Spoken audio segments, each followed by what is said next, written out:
Our bloods obey the heavens, our courtiers the king. But what is the matter?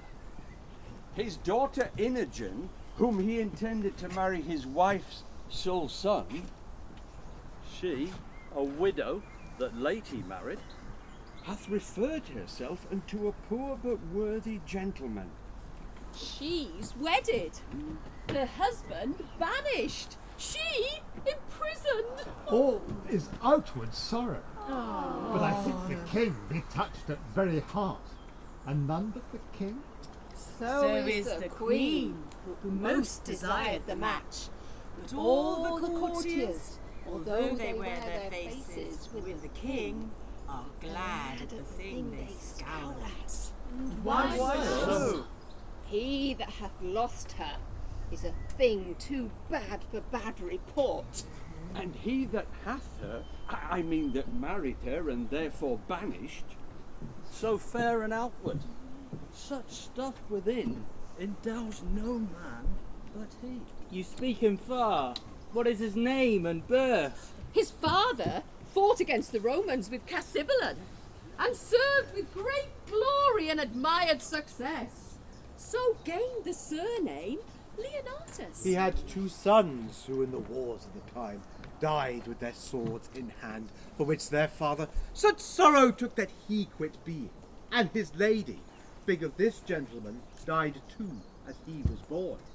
King Cymbeline takes the babe to his protection, Calls him posthumous Leonatus, Breeds him, puts to him learning, which he took, as we do err, fast as 'twas ministered. and lives at court most rarely praised. most loved. And for his mistress, for whom he now is banished, her price proclaims how she esteems him, and what kind of man he is. I honour him, but tell me, is he sole child to the king? His only child. He had 2 sons, the first at 3 years old. In the swathing clothes the other, from their nursery, was stolen. No knowledge where they went. How long is this ago? Some 20 years. I marvel that such princes should be so slackly guarded that could not trace them. 'Tis strange, yet is it true, friends. We must forbear. Here comes this posthumous, the queen and princess. No! Be assured, you shall not find me, daughter, after the slander of most stepmothers, evil-eyed unto you. You are my prisoner, but your jailer shall deliver you the keys that lock up your restraint. For you, Posthumus, so soon as I can win the offended king, I will be known your advocate. Marry, yet the fire rages in him, and 'twere best you leant unto his sentence with what patience your wisdom may inform you. Please, your highness, I will from hence today.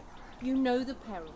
I'll fetch a turn about the garden, pitying the pangs of barred affections, yet the king hath charged you should not speak together. Oh, dissembling courtesy! How fine this tyrant can tickle where she wounds! My queen, my mistress, O lady, weep no more. I will remain the loyalest husband that did e'er plight troth. My residence in Rome, the one for Larius, who was my father's friend. There write, my queen, and with mine eyes I'll drink the words you send, though ink be made of gall. Be brief, I pray you. If the king come, I shall incur displeasure. Yet I'll move him to walk this way. I do him wrong, and he pays dear for my offences. Adieu. Oh, nay, stay a little. Well, this diamond was my mother's. Take it, heart, but keep it till you woo another wife, when Imogen is dead. How, another? You gentle gods, remain thou here, while sense can keep it on. And sweetest, fairest, for my sake, wear this, a manacle of love. Is this where he went? Alack the king.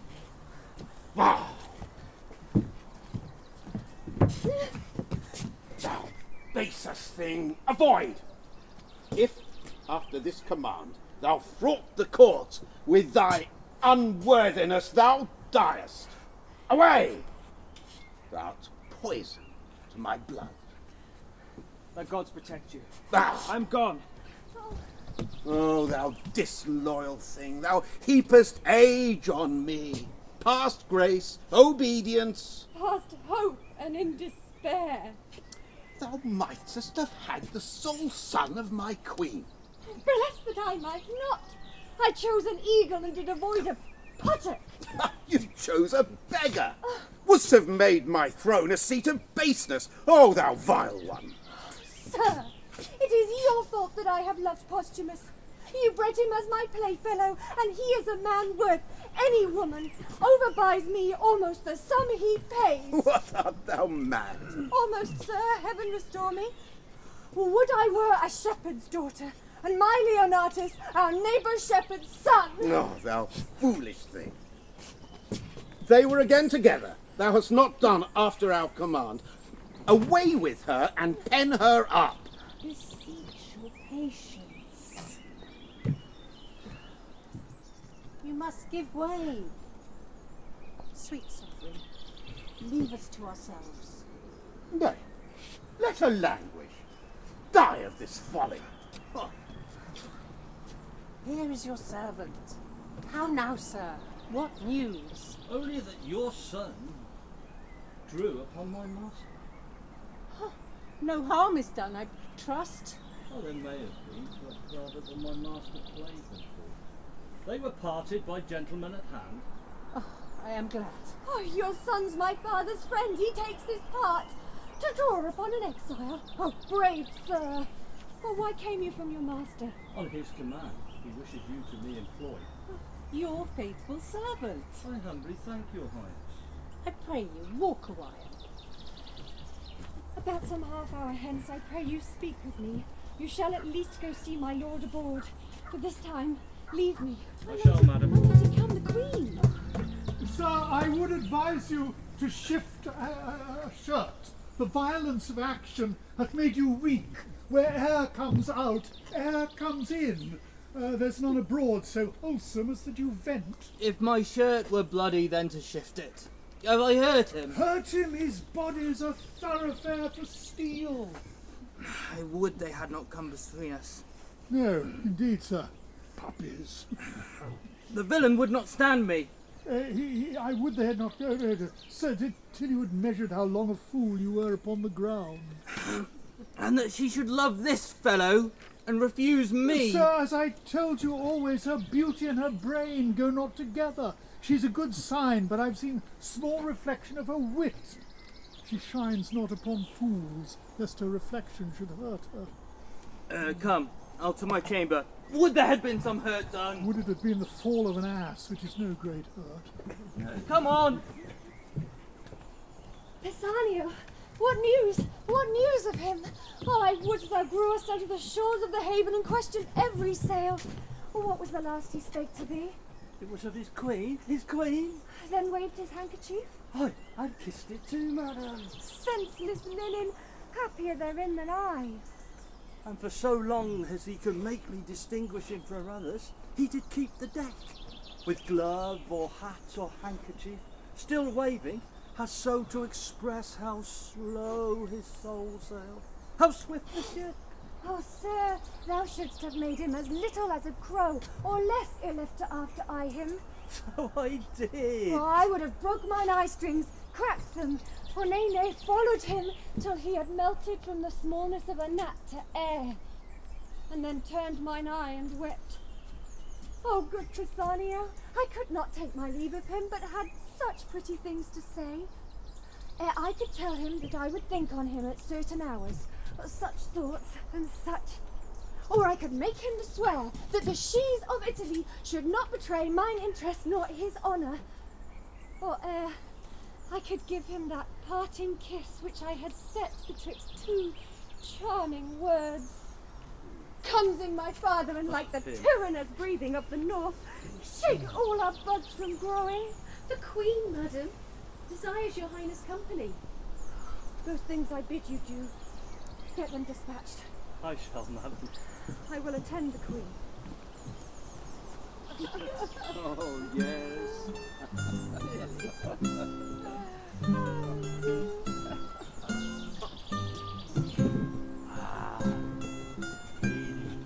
Ladies,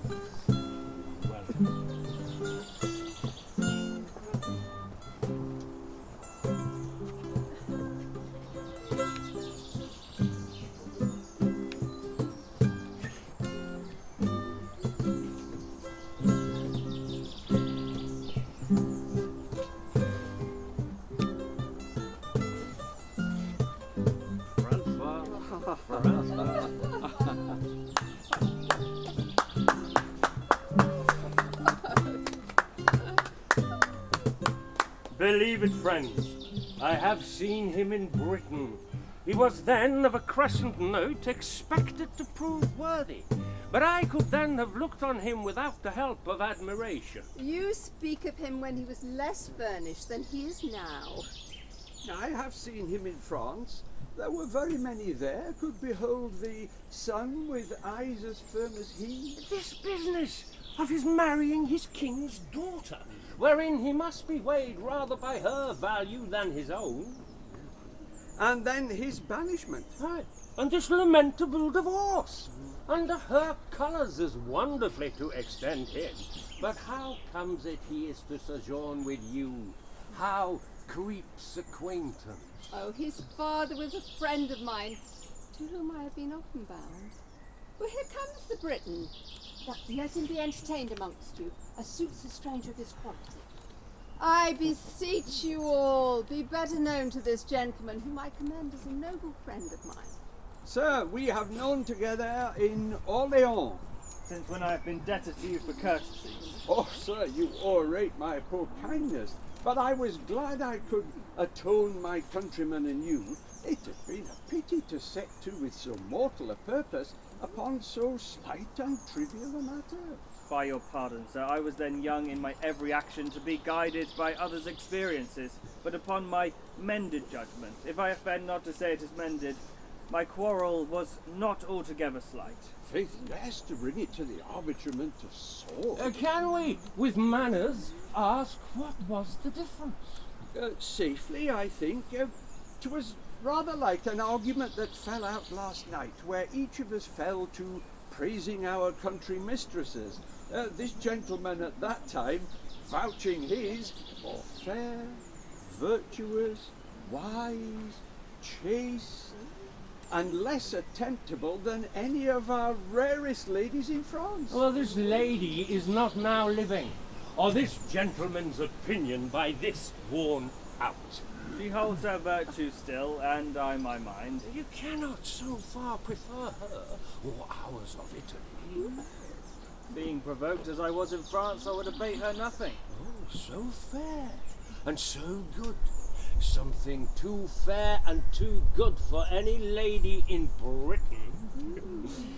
If she goes before many I have seen, as that diamond of yours outlusters many I have beheld, I cannot but believe she exceeds many. But then, I have not seen the most precious diamond, nor you the lady. I praised her as I rated her, so do I my stone. What do you esteem it at? More than the world enjoys. Well, either your unparagoned mistress is dead, or she's outprized by a trifle. You are mistaken, sir. Trifles may be sold or given. My mistress is not a thing for sale, and only the gift of the gods. Oh, that the gods have given you! Which by their graces I shall keep. You may wear her in title yours. But you know, strange fowl light on neighbouring ponds. Your ring may be stolen too. So, the one is but frail and the other casual. A cunning thief or an accomplished courtier could win both first and last. Your Italy contains none so accomplished a courtier. Nothing doubt you have store of thieves. Notwithstanding, I fear not my ring. Let us leave it, gentlemen. With 5 times so much conversation, I could get ground of your fair mistress, make her go even to yield. Had I admittance and opportunity to friend? No, no. I dare pawn the moiety of my estate against your ring, which in my opinion all values it something, and I would dare that against any lady in the world. Gentlemen, enough of this. It came in too suddenly. Let it die as it was born, and I pray you be better acquainted. Would I had staked my estate and my neighbours too on what I have spoke. What lady would you choose to assail? Yours, whom you think stands so safe. I lay you 10,000 ducats to your ring, that commend me to the court where your lady is, and I will bring from thence that honour of hers that you imagine so reserved. I will wage against your gold to it. My ring I hold dear as my finger, this part of it. You are afraid, and therein the wiser. I would undergo what's spoken, I swear. Will you? I shall but lend you my diamond till your return. Let there be covenants drawn between. My mistress exceeds in goodness the hugeness of your unworthy thinking. I dare you to this match. Here's my ring. I will have it no lay. By God, it is one. If I bring you no sufficient testimony that I have enjoyed the dearest bodily part of your mistress, then my 10,000 ducats is yours. If I come off and leave her in such honour as you have trusted, then she, your jewel, this, your jewel, and my gold are yours, provided I have your commendation for my more free entertainment. Let us have articles betwixt us. Only thus far you shall answer. If you make your voyage upon her, and give me directly to understand you have prevailed, I am no further your enemy. She is not worth our debate. If she remain unseduced for the assault you have made, you shall answer me with your sword. Your hand. Covenant. We shall have these things set down, then straight away for Britain. I will fetch my gold and have our 2 wagers set down. Agreed. Will this stand, think you? Signor Iachimo will not from it. Pray, let us follow them.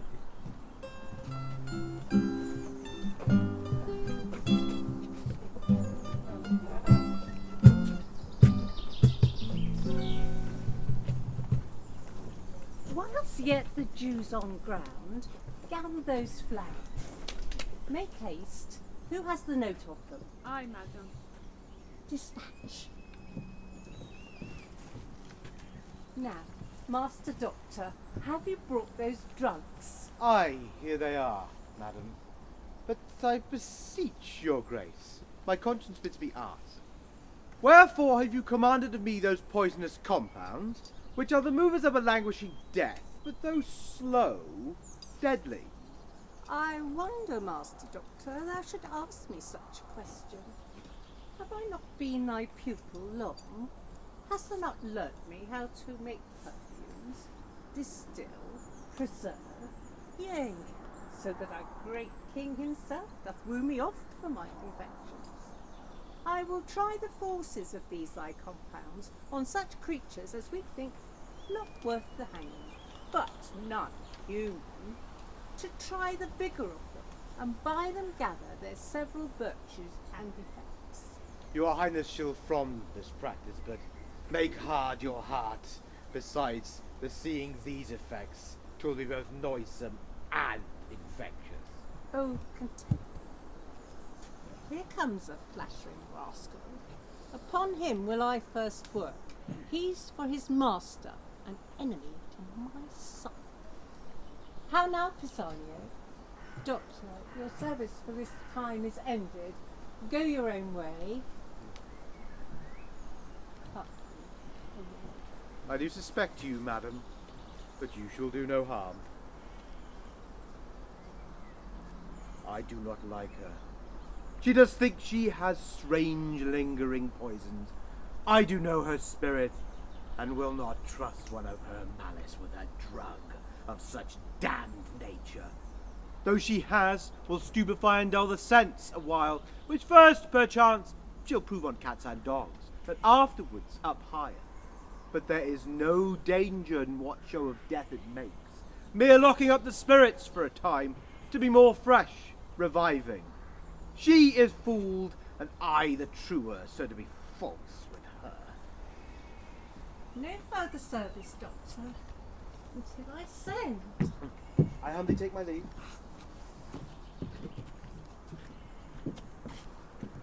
Weeps she still, sayest thou? When thou shalt bring me word she loves my son, I'll tell thee then upon the instant thou art as great as is thy master. Greater, for his fortunes are at last gasp. Thou takest up thou knowest not what, but take it for thy labour. It is a thing I made, which hath the king 5 times redeemed from death. I do not know what is more cordial and earnest of a greater good than that I mean to do. Tell thy mistress how the case stands with her. Do it as from myself.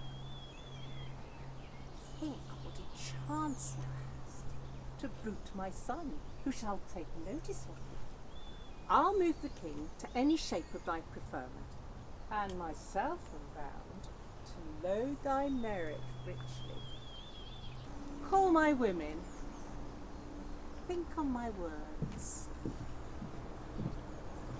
A sly and constant knave, not to be shaped. Well, the agent for his master. Well, I have given him that which, if he take, shall quite unpeople her, and which she after, unless she bend her humour, shall taste of true. So, well done, well done. The violets, cowslips, and the primroses. Bear to my closet. Very well, Pisanio. Think my words, Pisanio. And shall do. But when to my noble lord I prove untrue, I'll choke myself! That's all I'll do for you.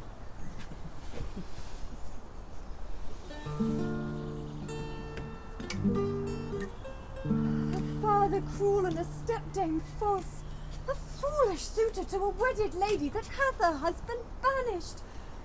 Oh, that husband! Had I been thief-stolen as my 2 brothers, happy. Most miserable is the desire that's glorious. Oh, who's there? Fie! Madam, a noble gentleman of Rome, and with letters. Change you, madam. The worthy Leonatus is in safety, and greets your highness dearly. Thanks, good sir, you're kindly welcome. All of her that is out of doors most rich. If she be furnished with so rare a mind, she is alone the Arabian bird, and I have lost a wager. Boldness be my friend. Arm me audacity from head to foot. He is one of the noblest note, to whose kindnesses I am most infinitely tied. Reflect upon him accordingly, as you value your trust. Leonatus, well, so far I read aloud. You are as welcome, sir, as I have words to bid you. I thank you, madam. What? Are men mad? Hath nature given them eyes to see this vaulted arch, to distinguish between the fiery orbs above and the twin stone on the unnumbered beach? What makes your admiration? Well, it cannot be the eye. For apes and monkeys twixt 2 such she's would chatter this way and that, nor in the judgment. For idiots in this case of favour would prove wisely definite, nor in the appetite. What is the matter, Drow? That cloyed will, that satiate yet unsatisfied desire, that tub both filled and running. Oh, what, good sir, thus frats you? Are you well? Well, madam, I beseech you, sir, desire my man's abode where I did leave him. He is strange and peevish. I was going, sir, to give him welcome.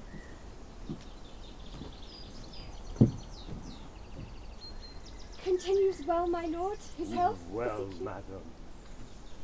Is he disposed to mirth? Exceeding pleasant.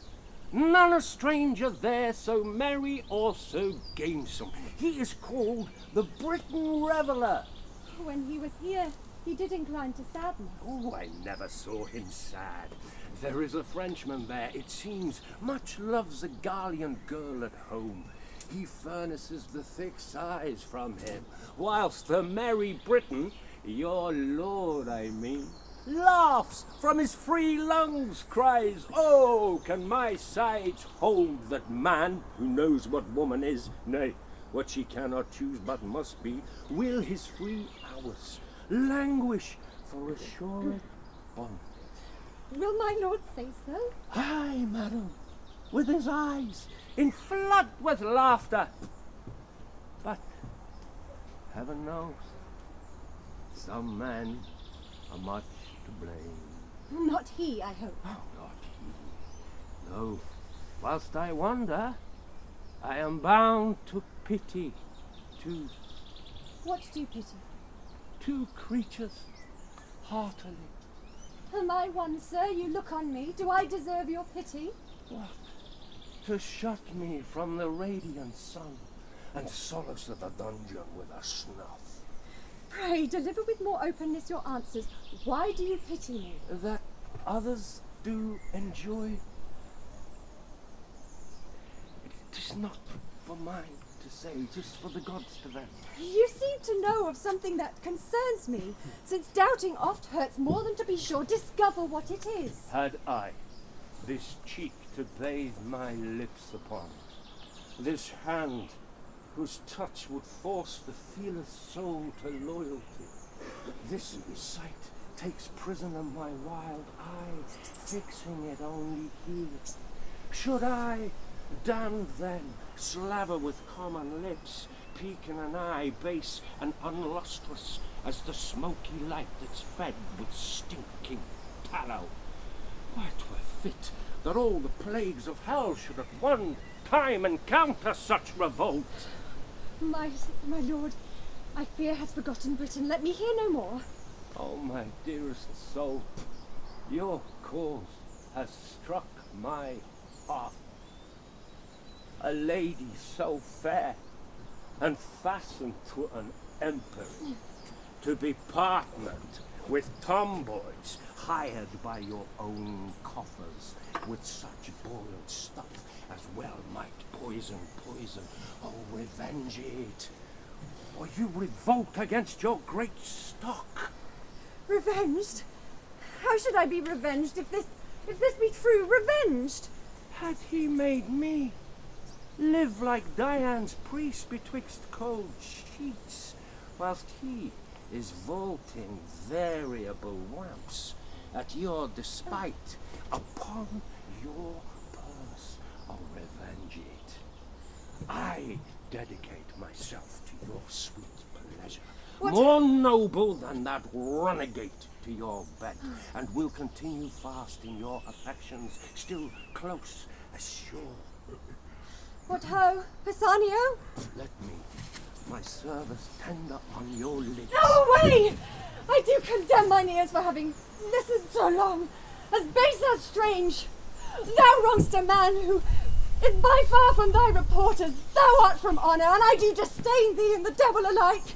Pisanio, the king my father shall be made acquainted with thy assault.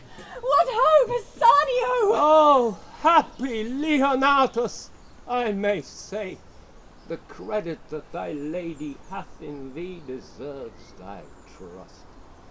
Oh, blessed, live long, a lady to the worthiest sir that ever country called his, and you his mistress only for the most worthiest fit. I beg your pardon. You make amends. Your lord entreats men to him. He sits amongst men like a descended god. Oh, be not angry that I have adventured to try you with a false report. It is my love that I bear him made me to fan you thus. But you, his mistress, unlike all others the gods made, chafless. Give me your pardon. All's well, sir. Take my power in the court for yours.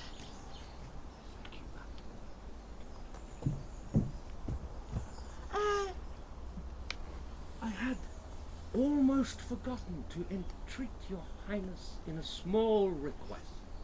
What is it? Some dozen Romans of us.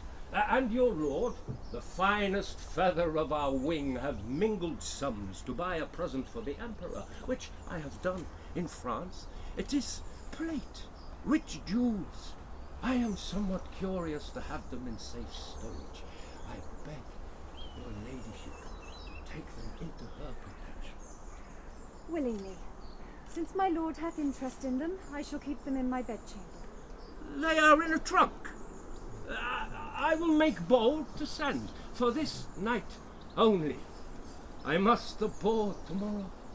From Gallia, I crossed the seas on purpose and on promise to see your heights. I thank you for your pains. But not away tomorrow? Oh, I must, madam. Therefore, I entreat you, if you would greet your lord in writing, do it tonight. I will write.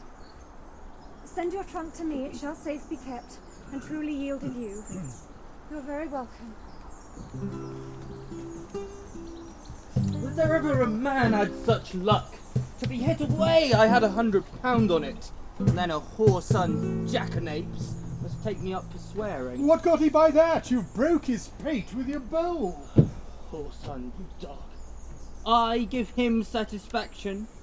I would he had been one of my rank. To have smelt like a fool. I'm not more vexed at anything on the earth. Pox on it! I'd rather not be so noble as I am. They dare not fight me because of the queen my mother.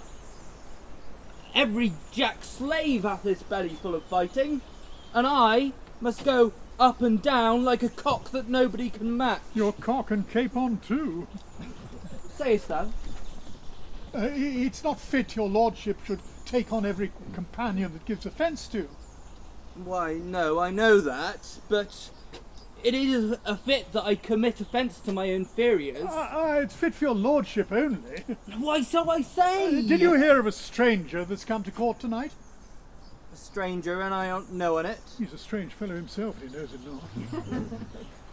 There's an Italian come, and 'tis thought as one of Leonatus' friends. Leonatus, banished rascal. Come, I'll go see this Italian. What I have lost today at bowls, I'll win tonight of him.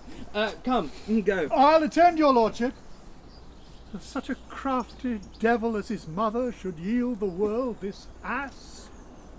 Poor Imogen, betwixt a father by thy stepdame governed, a mother hourly coining plots, a wooer more hateful than the foul expulsion is of thy dear husband. Oh, the heavens hold firm the walls of thy dear honour.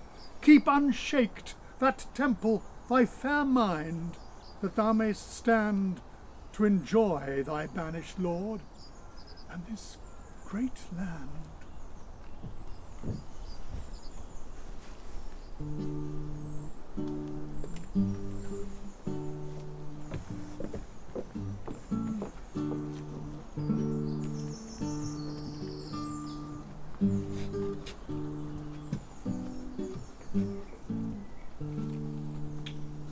Who's there? My woman Helen?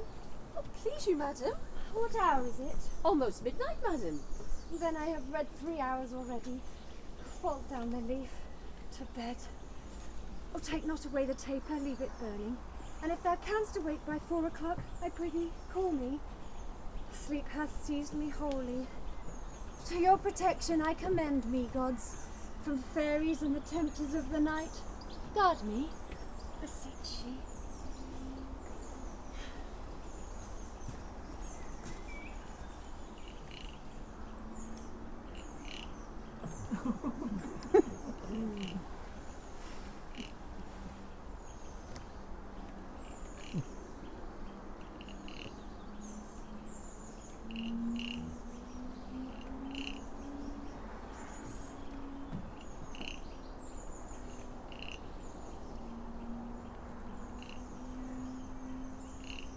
Crickets sing, and man's repaired by rest.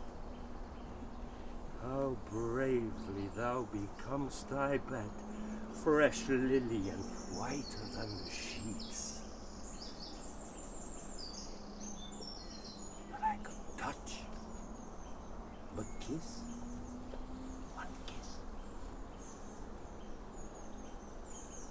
'Tis her breathing that perfumes the chamber thus. But to my design, to mark the chamber, pictures, and there the window, the adornment of her bed. But some natural notes about her body, above 10,000 meaner movables, would testify to enrich my inventory. Sleep, lie dull upon her. Come off. Come off. 'Tis mine. And this will outwardly witness to the madding of her lord. On her left breast, the mole sinks spotted like the crimson drops at the bottom of a cowslip. Here is a secret will force him think I have picked the lock and ta'en the honour of her treasure. But enough. To the trunk and clothes. She hath been reading the tale of Tereus, and here the leaf turned down. Swift, swift, you dragons of the night, the dawning may bear the raven's eye. I lodge in fear, though this a heavenly angel, hell is here. One, two, three. Time.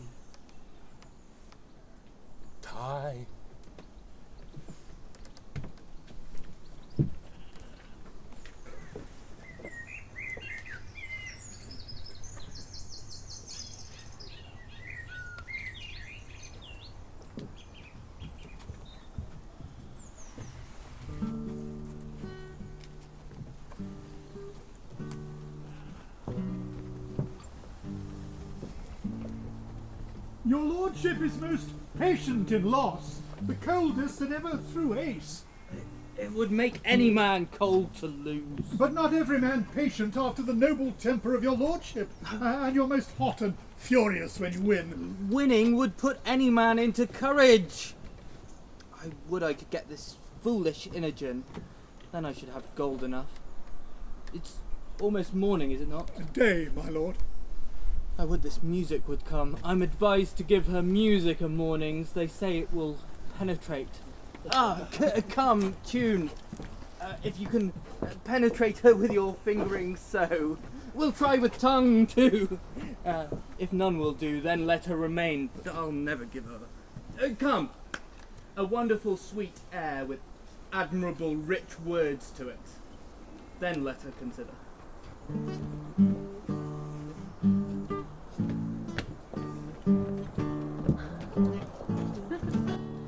Hark, hark, the lark at heaven's gate sings, and Phoebus' kings arise. His leads to water at the springs, on chalice flowers that lies. Arise, arise, sweet lady, arise, arise, arise, sweet lady, arise. Arise, arise, sweet lady, arise, arise, arise, sweet lady, arise. And winking merry birds begin to open their golden eyes. With everything that pretty is, my lady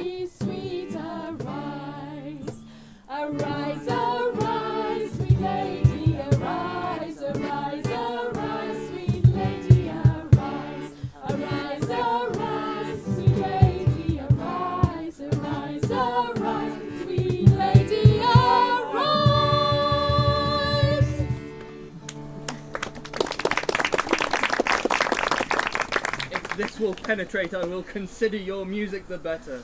If it do not, it is a vice in her ears, which calves' guts and horse hairs can never amend.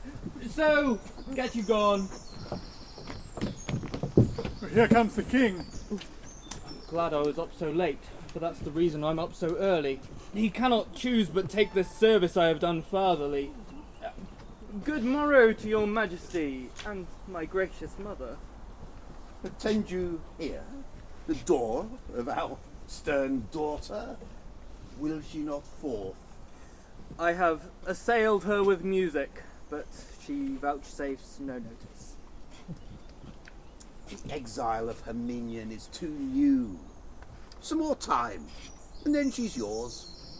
You are most bound to the king, who lets go by no vantages which may prefer you to his daughter.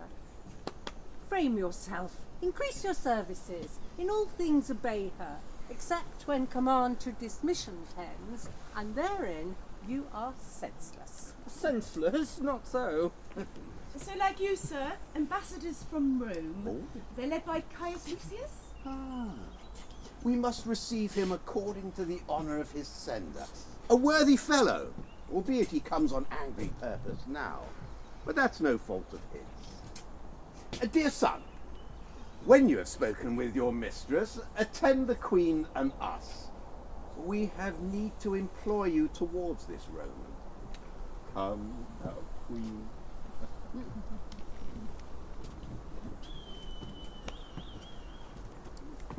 If she be up, I'll speak with her. If not, let her lie still and dream. But by your leave! Oh! I know her women are about her. What if I do line one of their hands? 'Tis gold which buys admittance. Off it doth. Here, what can it not do and undo? I will make one of her women lawyer to me. Oh! Who's there that calls? What's your lordship's pleasure? Your lady's person, is she ready? Aye, to keep her chamber. Here's gold for thee. Sell me your good report. The princess. Ah, good morrow, fairest sister. Your sweet hand. Good morrow to you, sir. You lay out too much pains for purchasing but trouble. The thanks I give is telling you I am poor of thanks and scarce can spare them. Still, I swear I love you. Still, I regard it not. This is no answer. But that you shall not say I yield being silent, I would not speak. Faith, pray learn, being taught forbearance. To leave you in your madness twere my sin. I will not do it. Fools are not mad folks. Do you call me fool? As I am mad, I do. I care not for you, indeed, I hate you. You sin against your father. That contract you pretend with that base wretch, it is no contract, none. You must not soil the consequence of the crown with such a base slave. Wert thou the son of Jupiter, thou wert too base to be his groom. The South Bog rot him! His meanest garment is dearer in my respect than all the hairs above thee, were they all made men. Oh, how now, Pisanio! Garment! Now the devil! To Dorothy and Helen hie thee presently. His meanest garment! I am sprited with a fool, frighted and angered worse. Go bid my women to search for a jewel that too casually hath left mine arm. It was thy master's. I do think I saw it this morning, how confident I am. Last night 'twas on mine arm. I kissed it. I hope it be not gone to tell my lord I kiss aught but he. Will not be lost. I hope so. We'll go and search. You have abused me, his meanest garment. I said so, sir. I will inform your father. Your mother too. She will conceive, I hope, but the worst of me. So I leave you, sir, to the worst of your discontent. Well, be revenged, his meanest garment. Well. Fear it not, my friend. I am so sure her honour will remain hers. What means do you make to the king? Not any, but abide the change of time. I wish the warmer days would come. They failing, I must die much your debtor. Your very goodness and your company, all pays all I can do. By this, your king hath heard of great Augustus. Caius Lucius will do his commission thoroughly, and I think he'll grant the tribute. I do more believe that this will prove a war. Our countrymen are more ordered than when Julius Caesar smiled at their lack of skill, but found their courage worthy as frowning at. See, Iachimo! The winds of all the compass kissed your sails to make you nimble. Welcome, sir. Your lady is one of the finest that I've looked upon.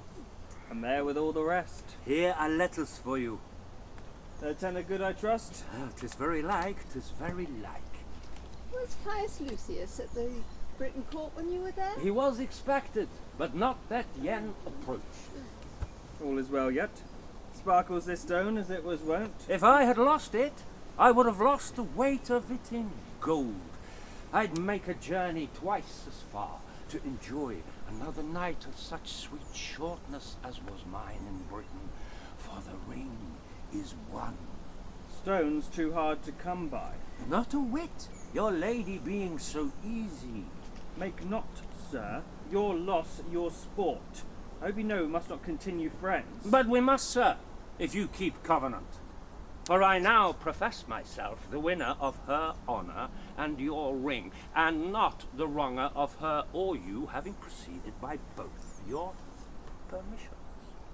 If you can make it apparent, you've tasted her in bed, my hand and ring is yours. If not, your sword gainst mine. Proceed.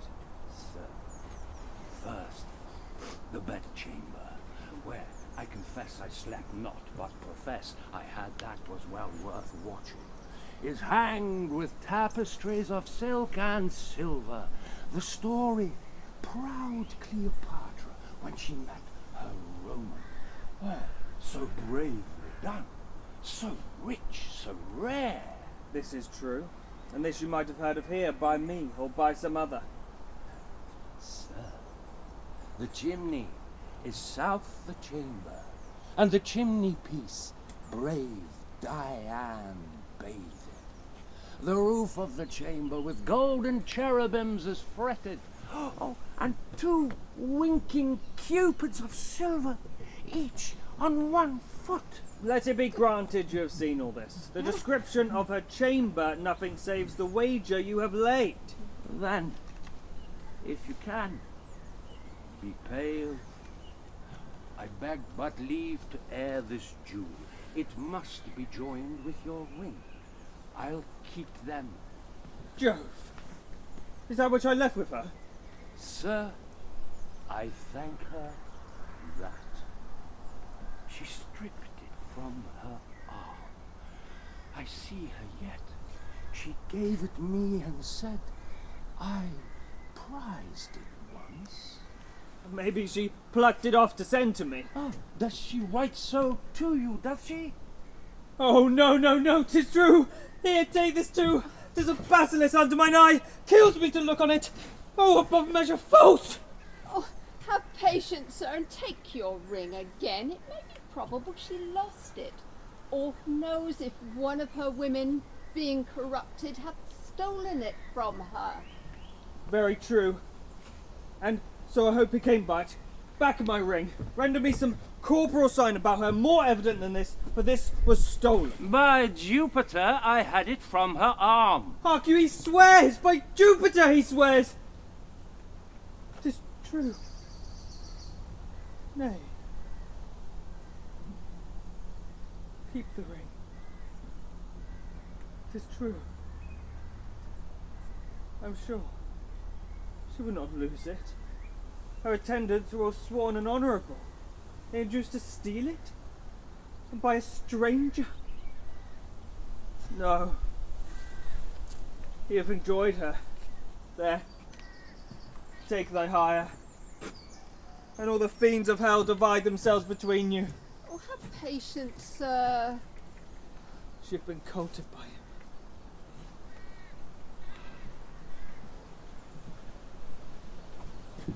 If you seek for further satisfying, under her breast, worthy the pressing, lies a moan. right proud of that most delicate lodging. By my life, I kissed it, and it gave me present hunger to feed again though full. You do remember this stain upon it? Aye. And so it doth confirm another stain as big as hell can hold. But thou wilt swear thou have not done it, thou lie, and I will kill thee. If thou dost deny, thou'st made me cuckold. I'll deny nothing. Oh, that I had her here to tear her limb meal. I'll go there and do it in the court before her father. I'll do something. Quite beyond the government of patience. You have won. Let's follow him and pervert this present wrath he hath against himself. With all my heart. Is there no way for men to be, but women must be half workers? We are all bastards, and that most venerable man, which I did call my father, was I know not where when I was stamped, and yet my mother seemed the Dian of that time. So doth my wife, the nonpareil of this. Oh, all the devils! This yellow Yakimo in an hour was not. Like a full acorn boar, a German one, cried oh, and mounted. Could I find out the woman's part in me? For there's no motion that tends to vice a man, but I affirm it is the woman's part. Be it lying, note it, the woman's, flattering, hers, deceiving, hers, lust and rank thoughts, hers, revenges, hers. All faults that may be named, I'll write against them, detest them, curse them. Yet, 'tis greater skill in a true hate to pray they have their will. The very devils couldn't plague them better.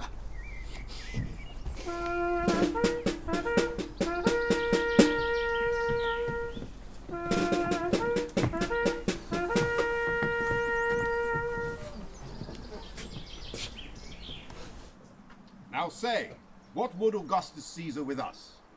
When Julius Caesar, whose remembrance yet lives in this land, having conquered it, thine uncle Cymbeline, for his succession granted Rome a tribute, yearly 3,000 pounds, which by thee lately is left untendered.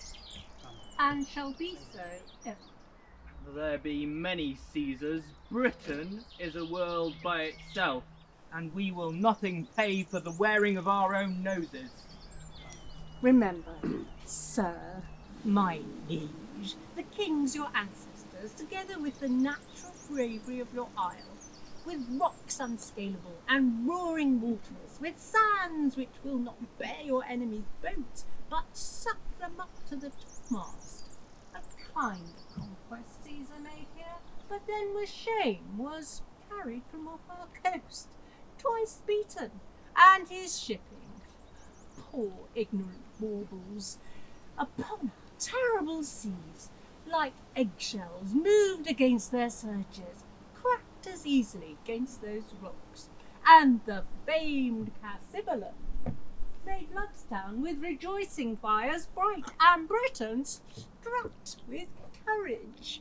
Come, there's no more tribute to be paid. Our kingdom is stronger than it was at that time, and as I said, there be no more such Caesars. Others may have crooked noses, but to owe such straight arms, none. Son, let your mother end. There are yet many among us can gripe as hard as Cymbeline. I do not say I am one, but I have a hand. Why tribute? Why must we pay tribute? If Caesar can hide the sun from us with a blanket or put the moon in his pocket, then we'll pay tribute for light, else no more tribute, pray you now. You must know, till the Romans did extort this tribute from us, we were free. Caesar did put this yoke upon us, which to shake off becomes a warlike people, which we believe ourselves to be. We do. Say then to Caesar, our ancestor was that Malmucius which did put his brows between a golden crown and called himself a king. He made our laws, which by the power we hold, we shall repair, even though Rome be therefore angry. I am sorry, Cymbeline, that I must pronounce Augustus Caesar, Caesar that hath more kings his servants than thyself domestic officers, thine enemy. Receive it from me then. War and confusion pronounce I against thee. Look for fury, not to be resisted. Thus defied, I thank thee for myself. Thou art welcome, Caius. Thy Caesar knighted me. My youth I spent much under him, won honours. Yet now I'm perfect, that the Pannonians and Dalmatians for their liberties are now in arms. A precedent which not to read would show the Britons cold, so Caesar shall not find them. Let proof speak. His Majesty bids you welcome. Make pastime with us a day or two, or longer. If you seek us afterwards in other terms, you shall find us in our saltwater girdle. If you can knock us out of it, it is yours. But if you fall in the adventure, our crows shall fare the better for you, and there's an end. So, sir, I know your master's pleasure, and he mine. All that remain is welcome.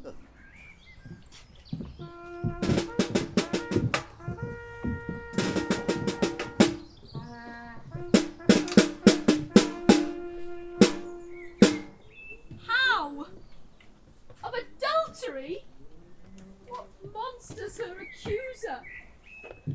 Oh, master, what a strange infection has fallen into thy ear. What false Italian, as poison-tongued as handed, hath prevailed on thy too ready hearing? Disloyal? No!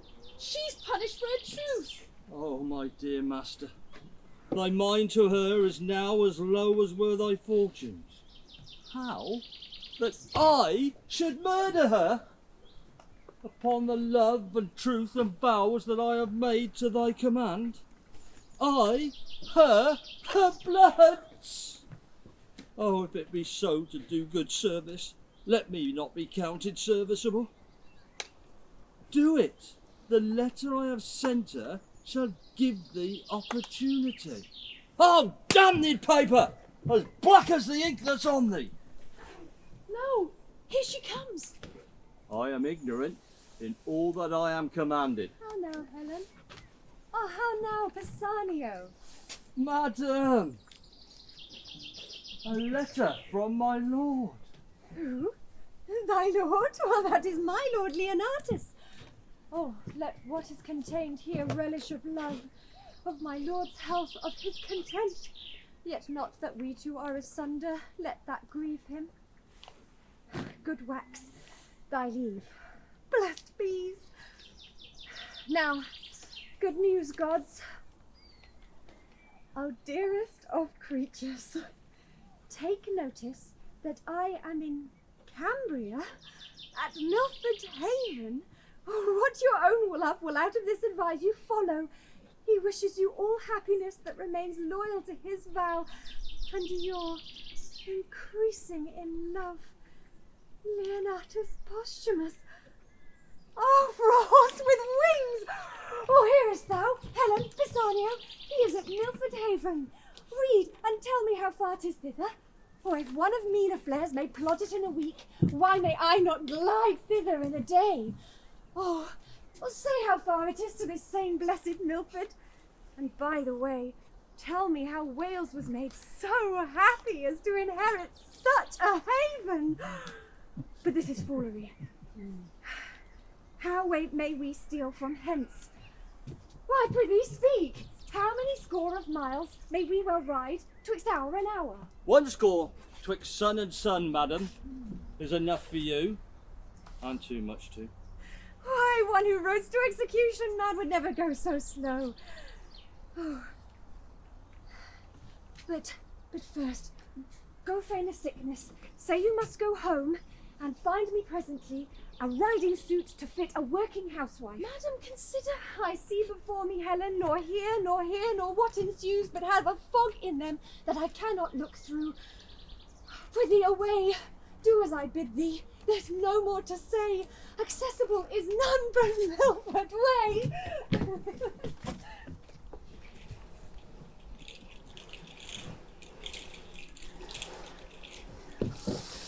A goodly day, not to keep house with such whose roof's as low as ours. Stoop, boys, this gate instructs you how to adore the heavens, and bows you to a morning's holy office. Hail, thou fair heaven! Hail, heaven! Now for our mountain sport, up to yond hill. Your legs are young, I'll tread these flats. Consider when you above perceive me like a crow, that it is place that lessens and sets off, and often to our comfort may we find the sharded beetle safer than the eagle. This life is nobler than attending for a check. Doing nothing for a bauble's no life to ours. Out of your proof you speak. We poor and fledged have never flocked far from the nest, nor know not what is from home. Happily, this life is best. If quiet life be best, then sweeter to you with your stiff age, but unto us it is a cell of ignorance. What should we speak of when we are old as you? We shall hear the rain and wind beat dark December. How, in this our pincheon cave, shall we discourse the freezing hours away? We are beastly, subtle as a fox for prey, warlike like the wolf for what we eat. Our valour is to chase what flies. Our cage we make require, as doth the prison bird, sing our bondage freely. How you speak! Did you but know the city's usuries? The court so slippery that the fear's as bad as falling? Oh, the toil of the Roman wars! Oh, I was once first among the best of note. Cymbeline loved me, and I was as a tree boughs bent with fruit. But in one night a storm shook down my hangings and left me bare to weather. Uncertain favour! My fault being nothing, as I have told you oft, but that two villains swore to Cymbeline I was confederate with the Romans. So began my banishment. This 20 years, this rock and these domains have been my world, where we have lived honest and free. But to the mountains, this is not hunter's language. He who strikes the venison first shall be lord of the feast. I'll meet you in the valleys. How hard it is to hide the sparks of nature. These boys know little they are sons to the king, nor Cymbeline dreams they are alive. They think they are mine. But though brought up thus meanly, their thoughts do hit the roofs of palaces. This Polydore, the heir of Cymbeline and Britain, his father called Guiderius. Jove, when on my 3-foot stool I sit and tell the warlike feats I have done, his spirits fly out in posture that acts my word. The other, Cadwal, once Arviragus, like shows his princely blood. Ah, the game is roused. Oh, Cymbeline, heaven and my conscience knows thou didst unjustly banish me, whereon at 3 and 2 years old I stole these babes, thinking to bar thee of succession as thou reft'st me of my lands. Euryphile, thou wast their nurse, They took thee for their mother, and every day do honour to her grave. I, Belarius, old Morgan called, they take for natural father. The game is up! Thou told me when we came from Hort, the place was close at hand. Helen, Bassanio, where is Posthumus? What is in thy mind, friends, that makes thee stare thus? What is the matter, friends? Why tenderest that thou paper to me with a look untender? Or if it be summer news, smile. But thy countenance is winterly. Or speak, man. So please you, read.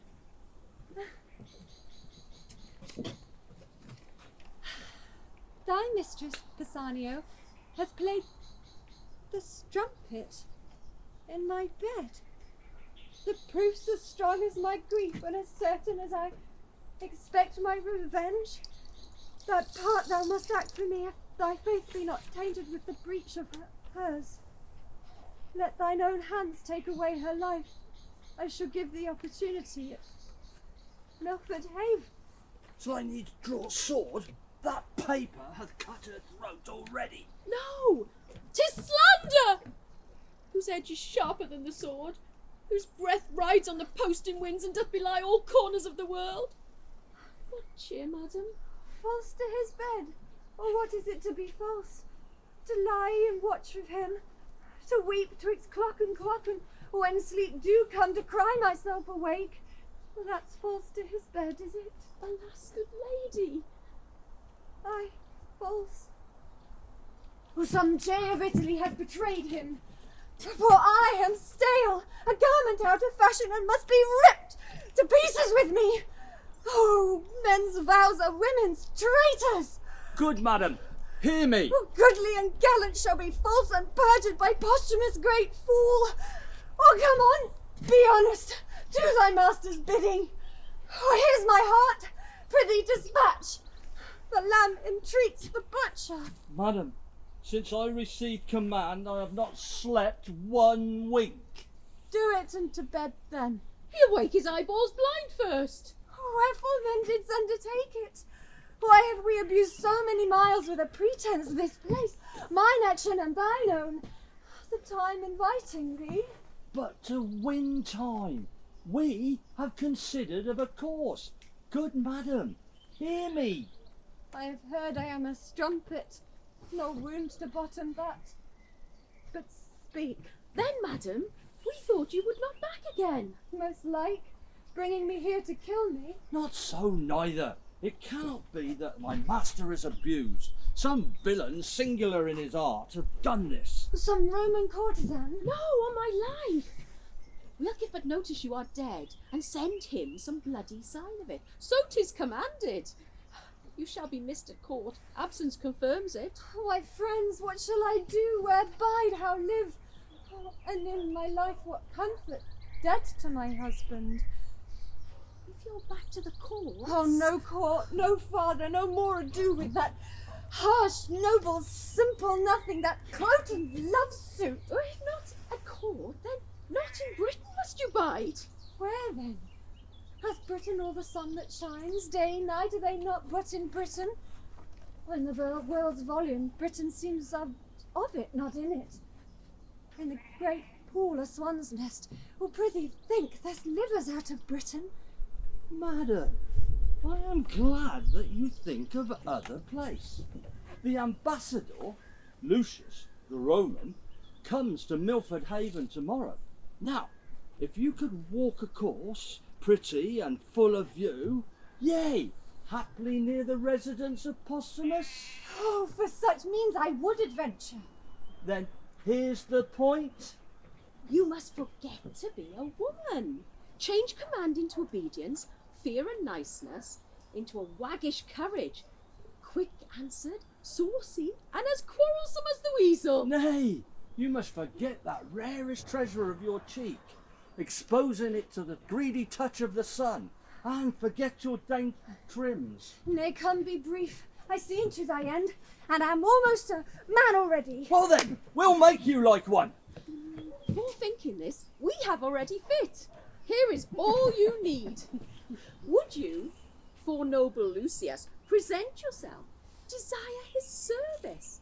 Doubtless with joy he will embrace you. He is honourable, and doubling that most holy. Thou art all the comfort the gods will die at me with. Oh, but prithee away. There's more to be considered, but this attempt I am soldier to, and will abide with a prince's courage.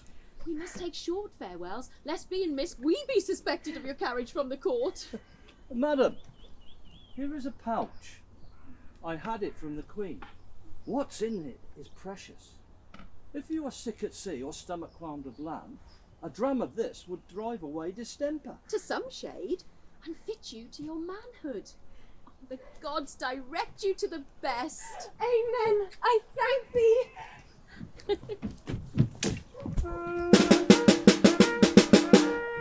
The wine was very fine. Well, thus far. And so, farewell. Thanks, royal sir. My emperor hath wrote I must from hence, and I am right sorry that I must report ye my master's enemy. Well, our subjects, sir, will not endure his yoke. And for ourself, to show less sovereignty than they, must needs appear unkinglike. So, sir, I desire of you a conduct overland to Milford Haven. Madam, all joy before your grace. And you. Good my lords, you are appointed to that office. And so, farewell. Your hand, my lord. Receive it friendly, but from this time forth I wear it as your enemy. Sir, the event is yet to name the winner. Fare you well. Good my lords, be sure to accompany Caius until he hath crossed the Severn. Happiness! He goes forth frowning, but it honours us that we have given him cause. 'Tis all the better. Your valiant Britons have their wishes in it. Lucius hath writ already to the emperor how it goes here. It fits us therefore ripely, our horses and our chariots be in readiness. The powers that he already hath in Gallia will soon be drawn to head, from whence he moves his war on Britain. 'Tis not sleepy business, but must be looked to speedily and strongly. Our expectations that it would be thus hath made us forward. But, my gentle queen, where is our daughter? She hath not appeared before the Roman, nor to us hath tendered the duty of the day. Call her before us. Royal sir, since the exile of Posthumus, most retired have her life been, the cure whereof 'tis time itself. Beseech your majesty, forbear sharp speeches to her, for she's a lady so tender of rebukes that words are strokes and strokes are death to her. Where is she? Please you, sir, her chambers are all locked. Locked, and not seen of late. Grant heavens that which I fear prove false. Son, I say go look after. That man of hers, Pisanio, her old servant, have not been seen these 2 days. Pisanio, he that stands so for Posthumus. He hath a drug of mine. I pray his absence proceed from swallowing that, for he believes it to be a thing most precious. But for her, where is she gone? Haply despair hath seized her, or winged with fervour of her own, she's flown to her desired Posthumus. Gone she is, either to death or to dishonour. And my end can make good use of either. She being down, I have the placing of the British crown. How now, my son? 'Tis certain she has fled. Go in and cheer the king, he rages. All the better. May this night forestall him of the coming day. I love and hate her. She's fair and royal, more exquisite than everyone. I love her therefore. But disdaining me and throwing favours on the low Posthumus, I'll be revenged upon her. Villain! Where is thy lady? Oh, good, my lord. Where is thy lady? Speak, or by Jupiter, I will not ask again. Close, villain! I'll have this secret from your heart, or rip your heart to find it. Is she with Posthumus? Alas, my lord, how can she be with him? He is in Rome. Where is she? Come nearer. What has become of her? O worthy lord? No more a worthy lord. Speak, or thy silence on the instant is death. Then, this paper is my full history pertaining to her whereabouts. She's far enough, and what he learns by this may prove his travel. Oh, Imogen, safest may thou wander, safe return again. Sir, is this letter true? As I think. It's Posthumus's hand, I know it. Sirrah, if thou wouldst not be a villain, do me true service. What villainy I bid thee do, perform it, and I'll think thee honest. Well, my lord. Wilt thou serve me? For diligently and constantly thou hast stuck to that beggar Posthumus. Thou'lt be a diligent follower of mine. I will. Wilt thou serve me? I will, sir. Give me your hand. Here's my purse. Hast any of your late master's garments in thy possession? Oh, I have, my lord. In my lodgings, the very suit he wore when he did take leave of my lady and mistress. Fetch those hither. That's the first thing I bid thee. Go! I will, my lord. Meet thee at Milford Haven. Even there, thou villain Posthumus, will I kill thee. I would these garments would come. She said upon a time, the bitterness of it I now belch from my heart. She held the very garments of Posthumus in higher respect than my noble and natural person, with all the adornment of my qualities. With that suit upon my back will I ravish her. First kill him, then in her eyes shall she see my valour. Him on the ground, my speech of insultment ended on his dead body. And when my lust hath dined, which, as I say, to vex her I will execute in the clothes that she so praised, to the court I'll knock her back, put her home again. She hath despised me rejoicingly, and I'll be merry in my revenge. Be those the garments? Aye, my lord. How long is it since she went to Milford Haven? Oh, she could scarce be there then. Bring this apparel to my chamber. That is the second thing I've commanded thee. The third, thou wilt be mute to my design. Be but duteous, and true preferment shall tender itself to thee. My revenge is at Milford. Would I had wings to follow. Come and be true.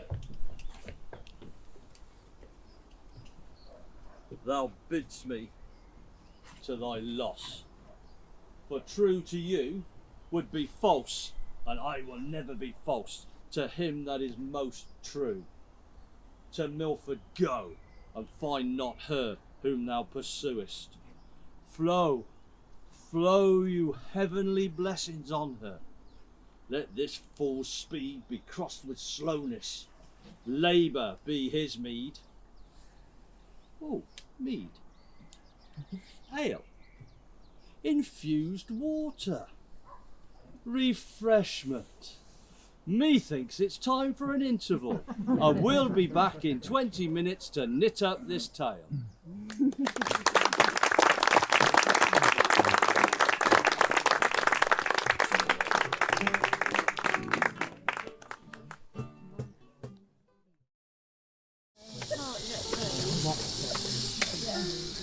I see a man's life is a tedious one. I have tired myself, and for 2 nights together have made the ground my bed. For I should be sick, but that my resolution helps me.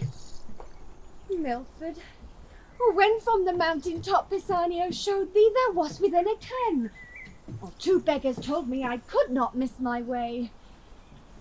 Oh, Posthumus. And now I think on thee my hunger's gone. I was at point to sink for food.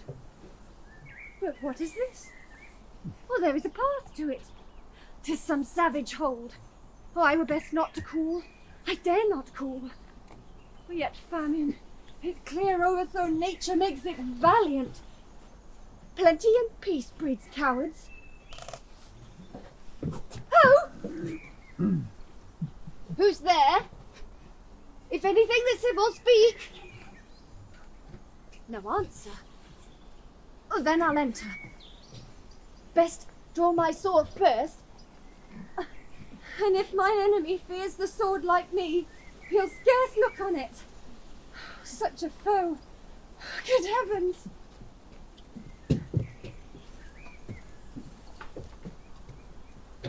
You, Polydor, have proved best hunter and are master of the feast. Cadwal and I will play the cook and servant. Now, peace be here, for house that keeps thyself. I am weary. And hungry. It's cold me to the cave. We'll browse on that whilst what we have killed be cooked. Stay, come not in. But that it eats our victuals, I should think you were a fairy. Well, what's the matter, sir? Why, Jupiter, an angel. Good masters, harm me not. Before I entered I called, and would have begged or bought what I have took. But good troth, I have stolen naught, nor would not. Or here's money for my meat. Money, youth? Or gold and silver rather turned to dirt. Know that if you kill me for my fault, I would have died had I not made it. Whither bound? To Milford Haven. What's your name? The Daily, sir. I have a kinsman at Milford to whom being going, almost spent with hunger, I am fallen in this offence. Prithee, fair youth, think us no churls, nor measure our good minds by this rude place we live in. Well encountered. Boys, bid him welcome. Were you a woman, youth, I should woo hard. I love him as my brother, and such a welcome as I give to him is yours. Be sprightly for you fall amongst friends. Amongst friends, if brothers. Oh, would that it had been so, that they had been my father's sons. Then had my price been less, and so more equal ballasting to thee, Posthumus. He brings at some distress, heart boys. Great men that had a court no bigger than this cave could not outpeer these twain. Fair youth, come in. When we have supped, we'll demand of thee thy story, so far as thou'lt speak it. Pray, draw near. The night to the owl and morn to the lark less welcome. Thanks, sir. I pray, draw near.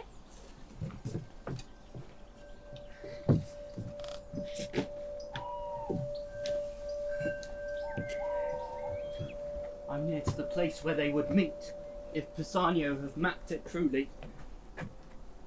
How fit his garments serve me. Why should his mistress not be fit too? The lines of my body are as well drawn as his. No less young, more strong. Not beneath him in fortunes, above him in birth, and most remarkable in single oppositions. Yet this imperseverant thing loves him in my despite. Oh, what mortality is! Posthumus, thy head, which is now growing upon thy shoulders, shall within this hour be off, thy mistress enforced, thy garments cut to pieces before her face. All this being done, I'll spurn her home to her father, who may haply be a little angry with my so rough usage, but my mother will turn all into my commendations. My horse is tied up safe, outsword, and to a sore purpose. Fortune, put them into my hand. This is the very description of their meeting place, and the fellow would not deceive me.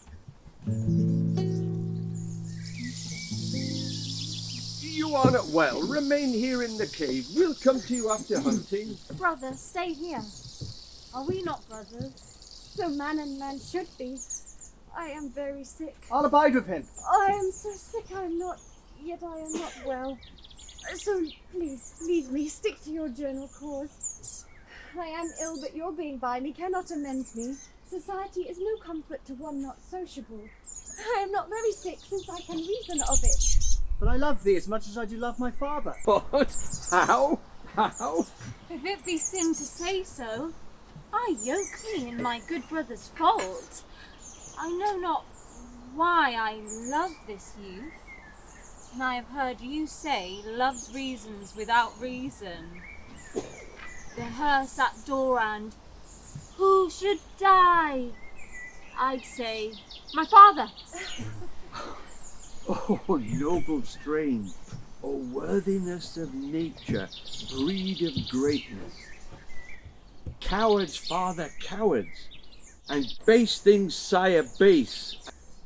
Nature hath meal and bran, contempt and grace.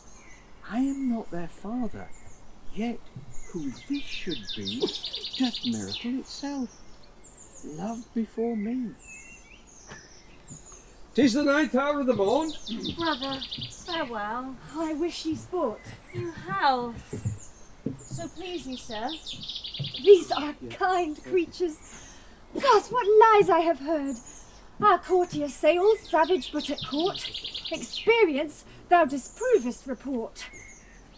I am sick still. Heart sick. Pisanio, I'll now taste of thy drug.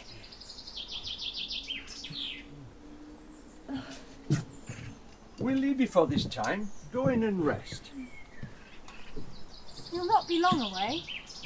Pray, be not see, for you must be our housewife. Well or ill, I am bound to you. And shalt be ever. This youth, howe'er distressed, appears he hath had good ancestors. How angel-like he sings. And his neat cookery. But I note both grief and patience root in him, mingling together.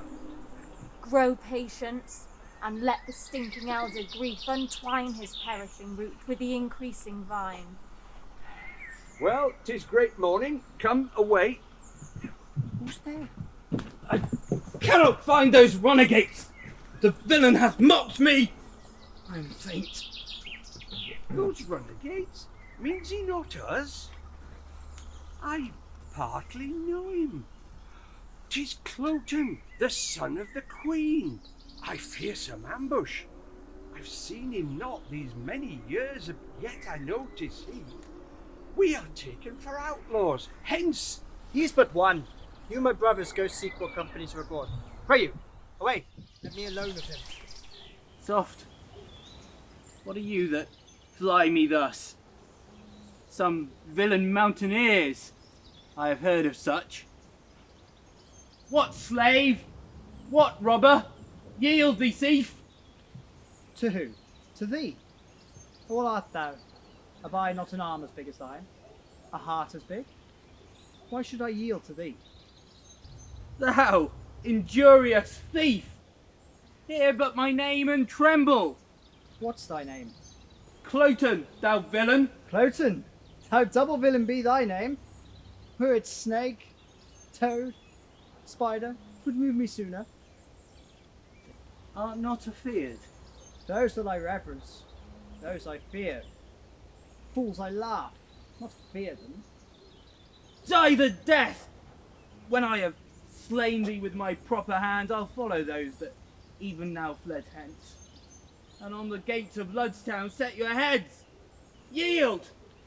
Rustic mountaineer! Ah!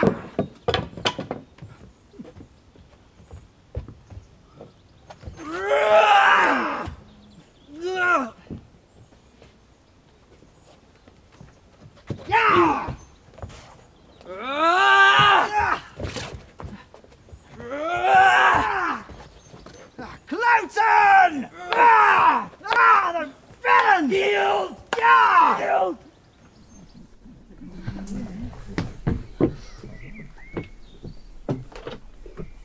No companies abroad. None in the world. You did mistake him, sure. I cannot tell, but long is it since I saw him, but time hath nothing blurred those marks of favour which then he wore. The snatches in his voice and burst of speaking were as his. I am absolute to his very Cloten. In this place we left them. I wish my brother make good time with him. You say he is so fell. Being scarce bade up to man, he showed no fear. But see thy brother. This Cloten was a fool! An empty purse! He had no money in it. Not Hercules could have knocked out his brains, for he had none. And I, not doing this, the fool bore my head as I do his. What hast thou done? I'm perfect what? Cut off one Cloten's head. Son to the Queen by his own report. Would call me traitor, mountaineer, and swore he'd displace our heads and set them on Ludstown. We are all undone. Why? What have we to lose? But that he swore to take our lives? The law protects, not us. Why should we fear the law? What company discover you abroad? No single soul could we set eye on, but he must have some attendance. It is not probable he would come alone. My brother hath done well. I had no thought to hunt this day. The boy Fidele's sickness. And with his own sword, which he did wave against my throat, I ta'en his head from him. I'll send it to the creek, let it to the sea, and tell the fishes that he is the Queen's son, Cloten. 'Twill be revenged. Would I had done it. Polydor, I envy much. Thou hast robbed me of this deed. Well, 'tis done. To our rock. You and Fidele play the cooks. I'll bring your hasty brother to dinner presently. Oh, sick for daily. I'll willingly to him. Oh, divine nature, thou show'st thyself in these two princely boys. They are as gentle as zephyrs blowing beneath violet, and yet as rough, their royal blood enchafed, as the rudest winds that shake the mountain pine. Invisible instinct frames them to honour untaught. Yet still it's strange what Cloten's being here to us portends, or what his death might bring us. Where is my brother? I have sent Cloten's clothole down the stream in embassy to his mother.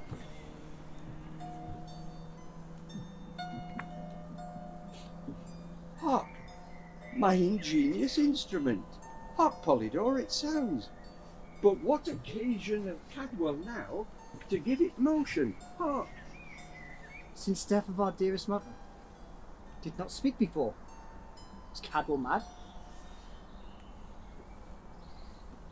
The bird is dead, that we have made so much on.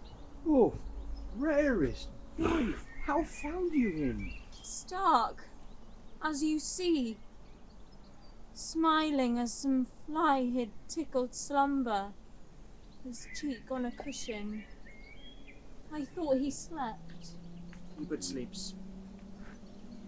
We'll make his tomb a bed. With fairies will his tomb be haunted. Worms will not come to thee. With fairest flowers, while summer lasts and I live here for daily, I'll sweeten thy sad grave.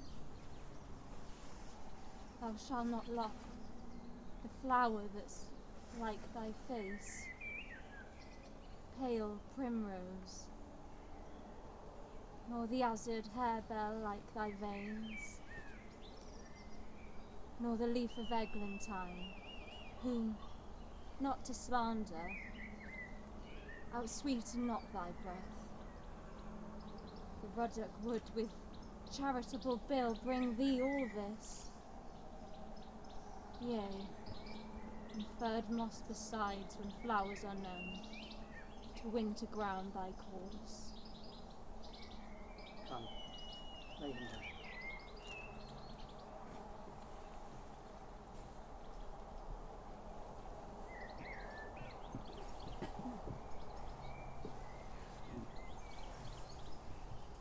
Be it so.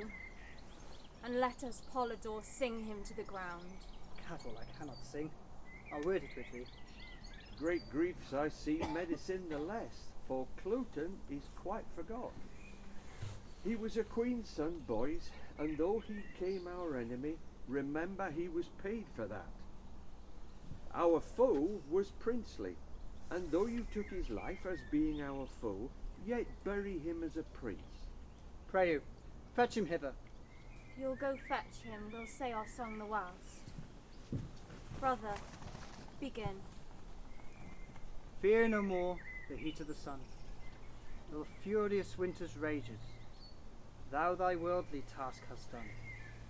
Home art gone, and ta'en thy wages. Golden lads and girls all must, as chimney sweepers come to dust. Fear no more the frown of the great. Thou art past the tyrant's stroke. Care no more to clothe and eat. To thee the reed is as the oak.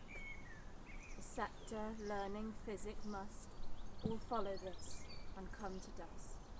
Fear no more the lightning flash, Nor the all-dreaded thunderstone. fear not slander, censure rash.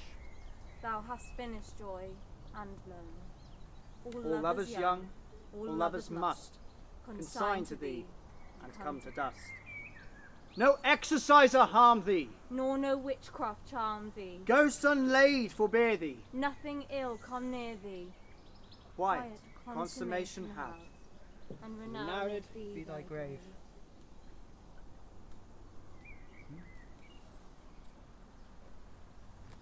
Come, we have done our obsequies. Lay him down.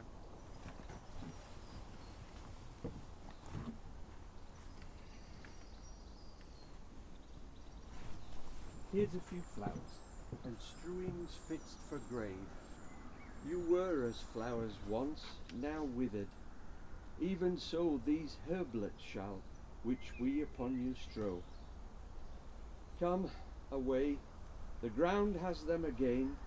Their pleasures here are past, so is their pain.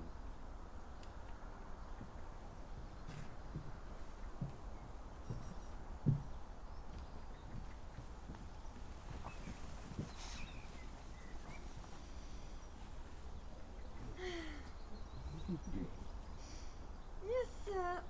To Milford Haven. Oh, which is the way? Well, I thank you. Pray, how far? Oh, can it be 6 mile yet? Faith, I'll lie down. Oh, gods and goddesses! These flowers are like the pleasures of the world. This bloody man the care on't. Well, I hope I dream. For so I thought I was a cave dweller and cook to honest creatures, but 'tis not so. 'Twas but a bolt of nothing, shot at nothing. I tremble still with fear. Yet if there be yet left in heaven a drop of pity as small as a wren's eye, feared gods, a part of it? Oh, the dream's still here. But not imagined, felt. A headless man. Oh! The garments of Posthumus! But his face is gone! It is gone! Pisanio! Ah! Damned! Pisanio hath, with his forged letters, oh, Posthumus!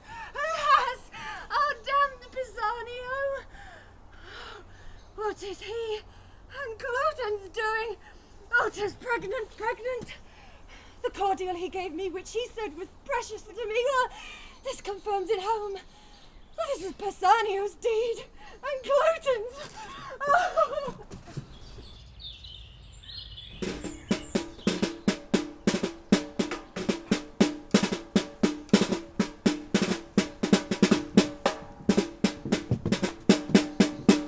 The legions garrisoned in Gallia have crossed the sea, attending here at Milford Haven with your ships.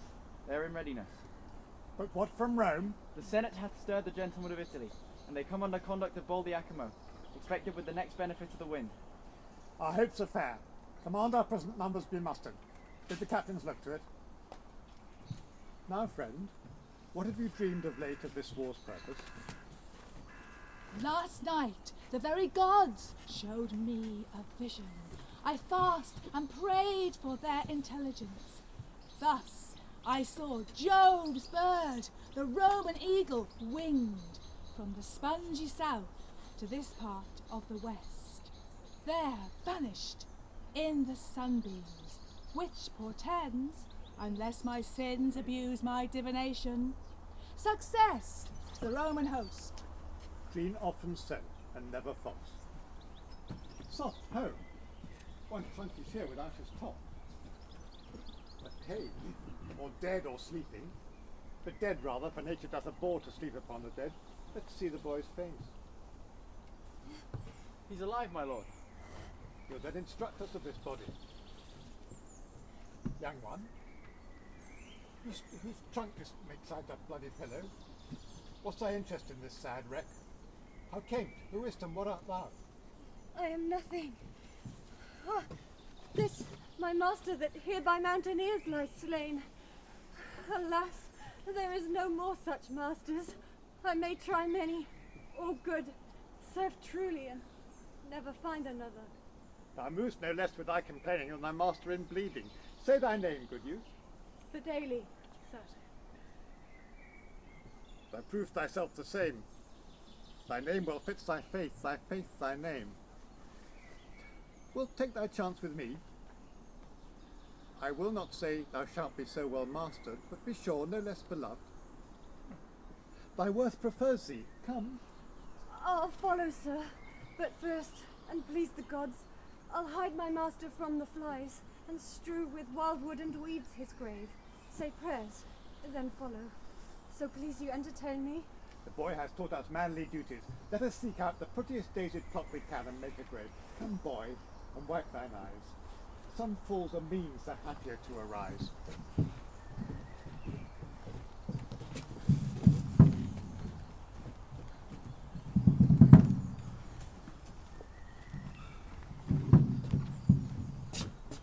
To the Queen, and bring me word how 'tis with her.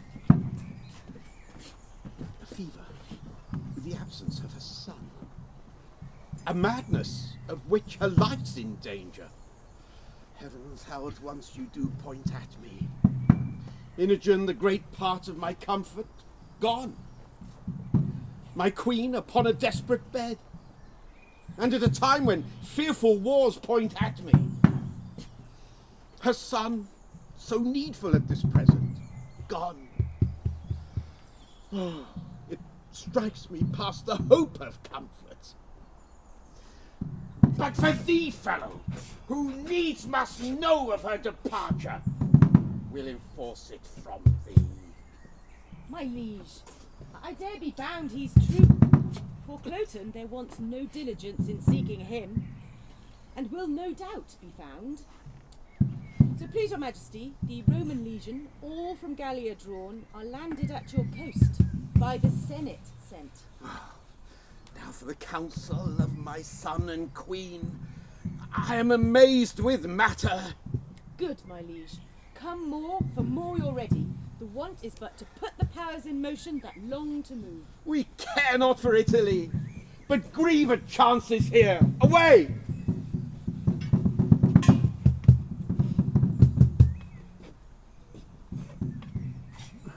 I've heard no letter from my master. 'Tis strange. Nor have I heard from my mistress. Neither know I what is betide to Cloten, but remain perplexed in all. All present doubts, by time let them be cleared. Fortune sends in some boats that are not steered.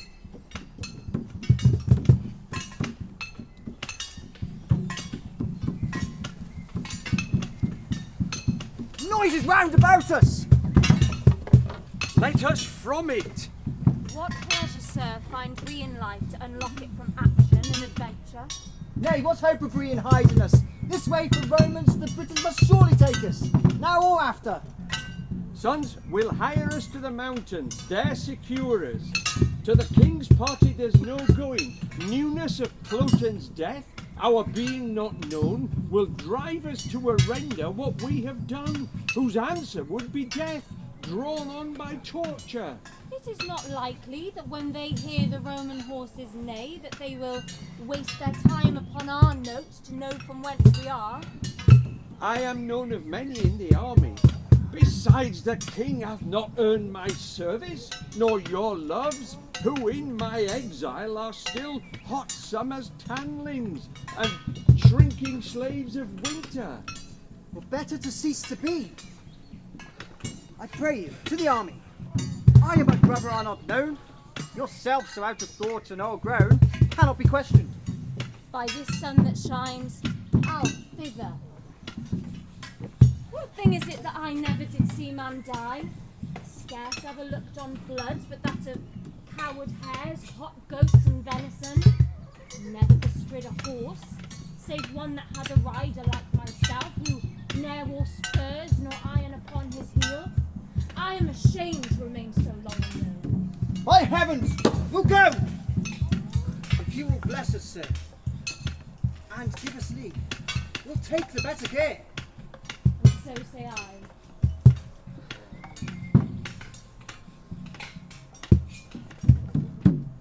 Have with you then.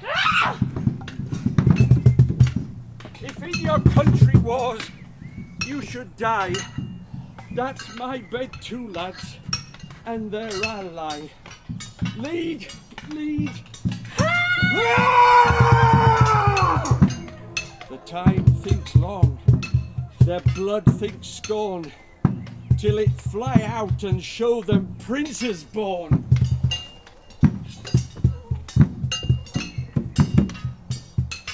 Yea, bloody cloth, I'll keep thee, for I once wished thou shouldst be coloured thus.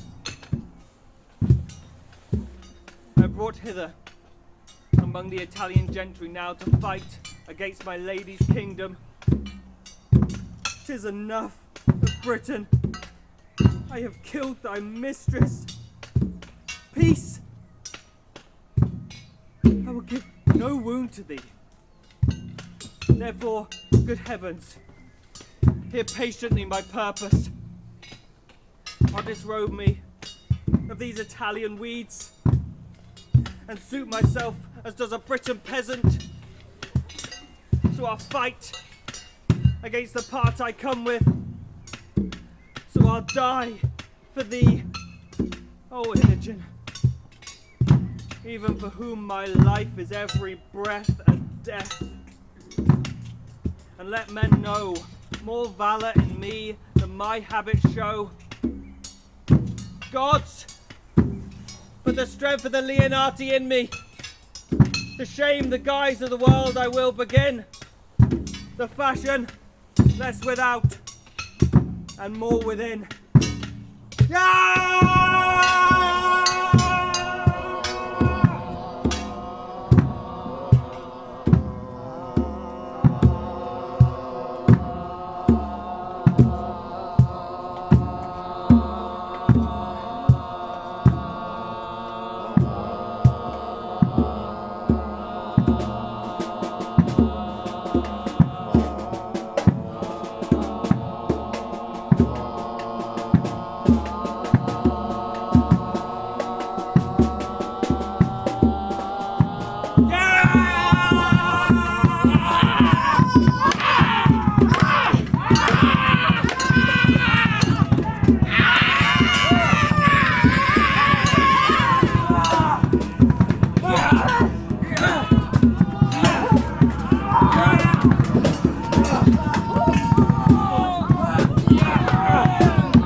The heaviness and guilt within my bosom takes off my manhood. I have belied a lady, the princess of this country, and the heir aunt revengingly enfeebles me.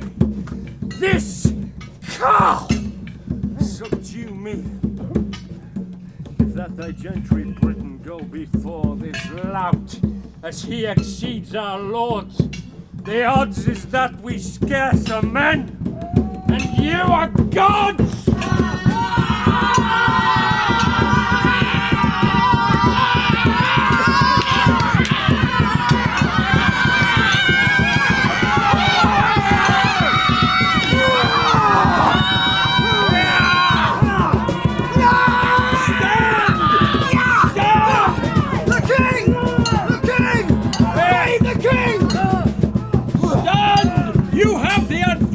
Of the ground! The lane is guarded! Nothing routs us but the villainy of our fears! Stand! Stand and fight!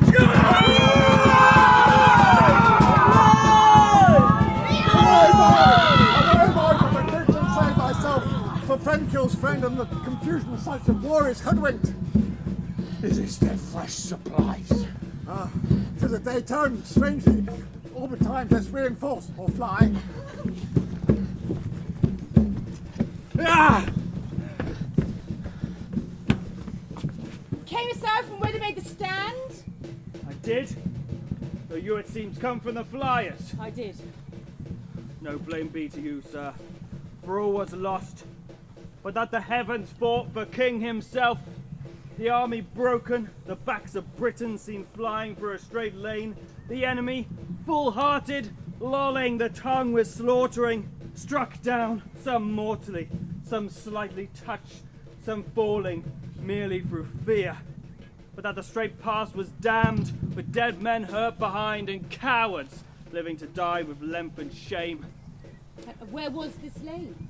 Close by the battle, walled and ditched with turf, which gave advantage to an ancient soldier. He, with 2 striplings, cried to those that fled, "Our Britons dear die flying, not our men! Stand, stand!" And then began a stop in the chaser. A rout, confusion thick, forthwith they fly. Chickens, no longer eagles. Slaves, not victors. And now our cowards become the life of the need. Heavens, how they wound! Indeed, 'tis strange chance. A narrow lane, an old man and 2 boys. Will you rhyme upon it and vent it for a mockery? Here is one. 2 boys, an old man, twice a boy a lane. Preserved the Britons was the Romans' bane. Nay, be not angry, sir. Farewell. Today, how many would have given their honours to have saved their carcasses? I am charmed in woe. Could not find death where I did hear him groan, nor feel him where he struck. Well, I will find him. I will resume the part I came in.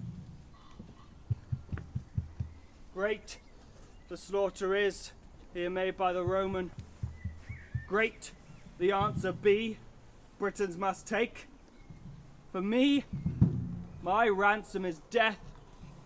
On either side I come to spend my breath, which neither here I'll keep nor bear again, but end it by some means for Imogen. Hooray! Jupiter be praised! Lucius is taken!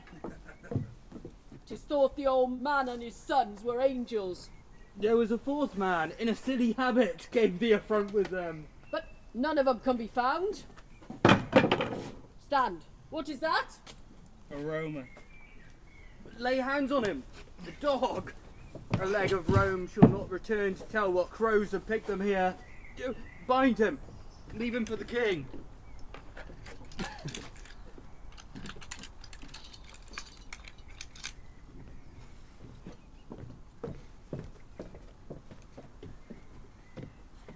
Most welcome bondage.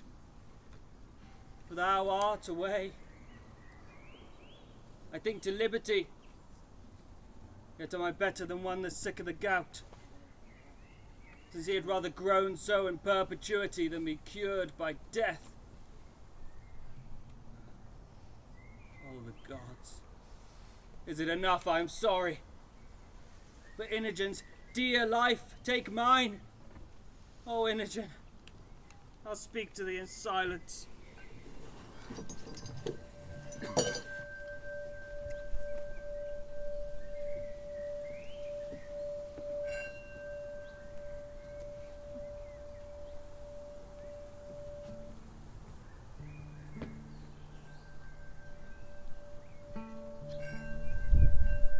And no more, thou thunder master, cast thy spite on mortal flies. Thy crystal window ope, look out. No longer exercise upon a valiant race thy harsh and potent injuries. Since Jupiter, our son is good, take off his miseries. Hath my poor boy done aught but well, whose face I never saw? I died while in the womb he stayed, attending nature's law. Lucina lent me not her aid, but took me in my throes, that from me Posthumus was ripped, came crying amongst his foes. And when once he was mature for man, in Britain, where was he who could stand up his parallel for worth and dignity? With marriage, wherefore was he mocked?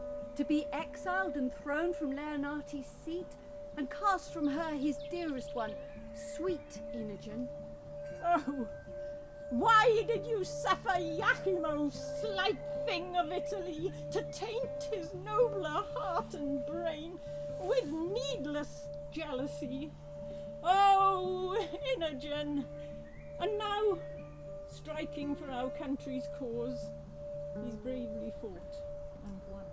Great Jupiter, thou king of gods, 'tis thou must save our son. Peep through thy marble mansion's help, or we poor ghosts will cry to the shining synods of the god against thy deity. Help, Jupiter! Oh, we appeal, and from thy justice fly!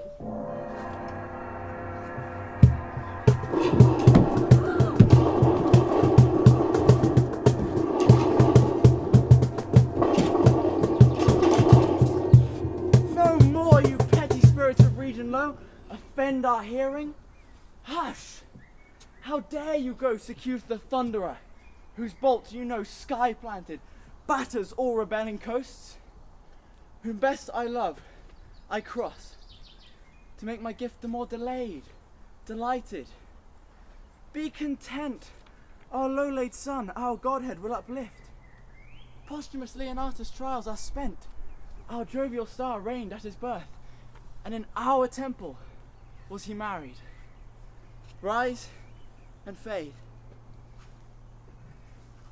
He shall be lord of Lady Inogen, now happier both by their afflictions made.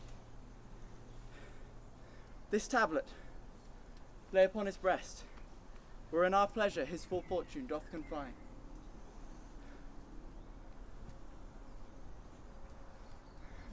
And so away! No further with your din express impatience, lest you stir up mine. Mount, eagle, to my palace crystalline. Thanks, Jupiter. Away to be blessed. Let us prepare with care his great behest.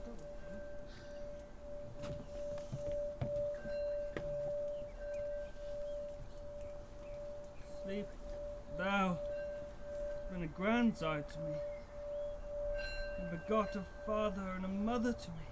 What fairies haunt this ground? A book?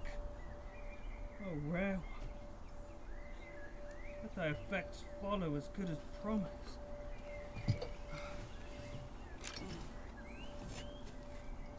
When, as a lion's whelp shall, to himself unknown, without seeking find, and be embraced by a piece of tender air, and when from a stately cedar shall be lopped branches, which, being dead many years, shall after revive, be jointed to the old stock and freshly grow, and shall posthumous end his miseries. Britain be fortunate and flourish in peace and plenty. 'Tis still a dream. Or else such stuff as madmen tongue and brain not. Well, be it what it is, the action of my life is like it, which I'll keep, if but for sympathy. Come, sir. Are you ready for death? Over roasted rather, ready long ago. Hanging's the word, mate. If you're ready for that, you're well cooked. So if I prove a good feast for the spectators, the dish pays the shot. A heavy reckoning for you, sir. But the comfort is you shall be called to no more payments. Fear no more tavern bills. I am merrier to die than thou art to live. Knock off his manacles. Bring the prisoner to the king. Now brings good news.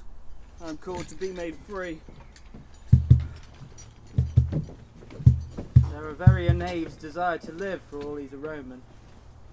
I would we were all of one mind, and that mind good.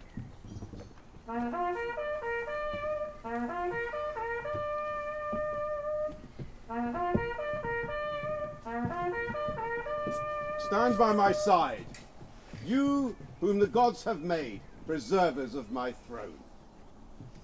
And the poor soldier that so richly fought cannot be found?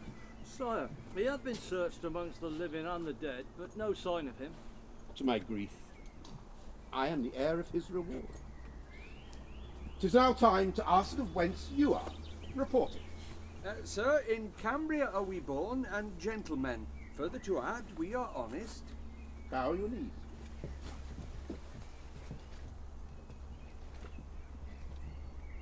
Arise, my knights of the battle. I create you companions to our person, and will fit you with dignities becoming your estate. There's business in these faces. Why so sadly greet you our victory? You look more like Romans than of the court of Britain. Hail, great king. To sour your happiness we must report. The queen is dead. How ended she?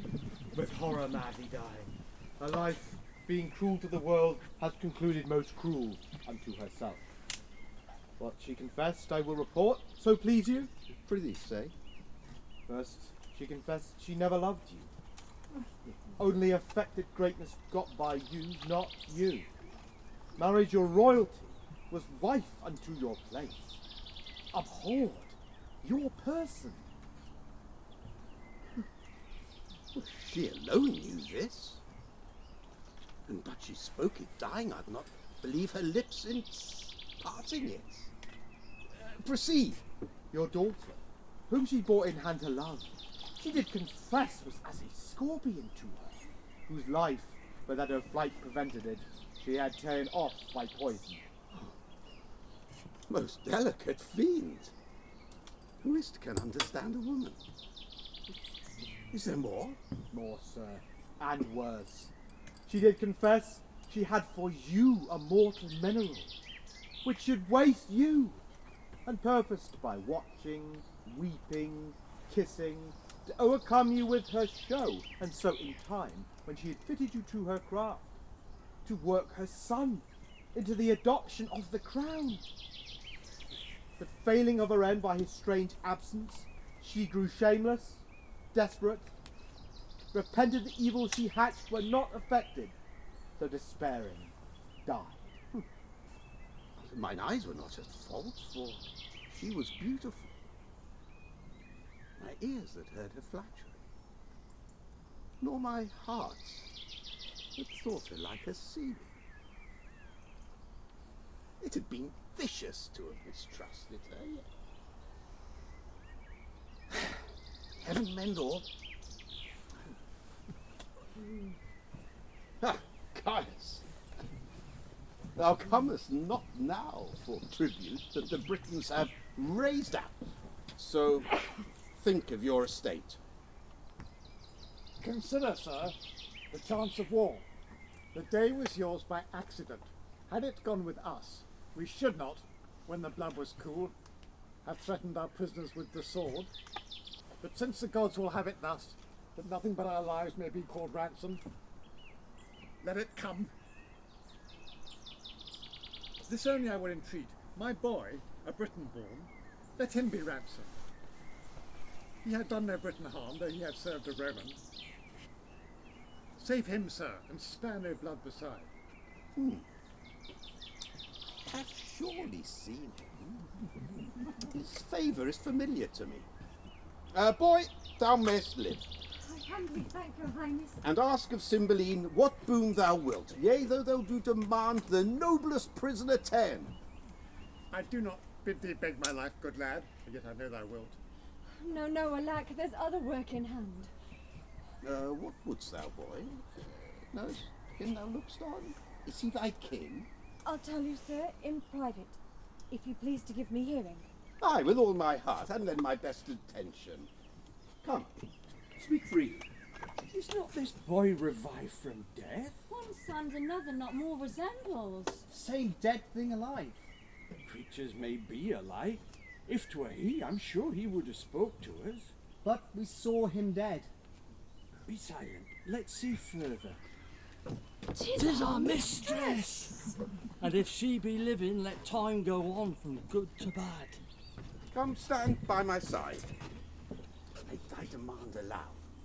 Sir, step you forth. Give answer to this boy, and do it freely. My boon is that this gentleman may render of whom he got that ring. What's that to him? Sir, that diamond upon your finger, say how came it you? I am glad to be constrained to utter that which torments me to conceal. By villainy I got this ring. Wilt thou hear more, my lord? All that belongs to this. That paragon, thy daughter. Oh, my daughter? What of her? Strive, man, and speak. Upon a time, unhappy was the clock that struck the hour. It was in Rome, accursed the mansion where. 'Twas at a feast. Oh, would our viands had been poisoned. The good Posthumus, so, sitting sadly, hearing us praise our Come love to of the Italy. purpose. All too soon I shall. This Posthumus, most like a noble lord that had a royal lover, took Nay. his hint, and not dispraising what we praised, began his mistress's picture. Prithee, say! Your daughter's chastity.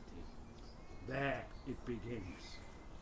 He spake of her as Diane, whereat I, wretch, made scruple, wagered with him, in suit to attain this ring by hers and mine adultery. Oh, away to Britain post I. Well may you, sir, remember me at court. Mine Italian brain can operate most vilely for my purpose, and to be brief, my practice so prevailed that I returned with tokens, notes of pictures, her bracelet. Oh, cunning, how I got it. Nay, notes, marks about her person, whereupon methinks I see him yet. Aye, so thou dost, Italian fiend. Ay me, most credulous fool. Thou king, send out for torturers ingenious. I am Posthumus, he that killed thy daughter. Nay, villain, like I lie, I cause a lesser villain than myself to do it. Oh, Imogen, my queen, my life, my wife, oh, Imogen, Imogen, Imogen! Oh, peace, my lord! Here, here! Oh, scornful page, there lie thy part! Oh, gentlemen, mine and your mistress, oh, my lord Posthumus! You ne'er killed Imogen till now. Help! Help, mine honoured lady! Does the world go round? Oh, wait, my sweet mistress! If this be so, the gods do mean to strike me to death with mortal joy.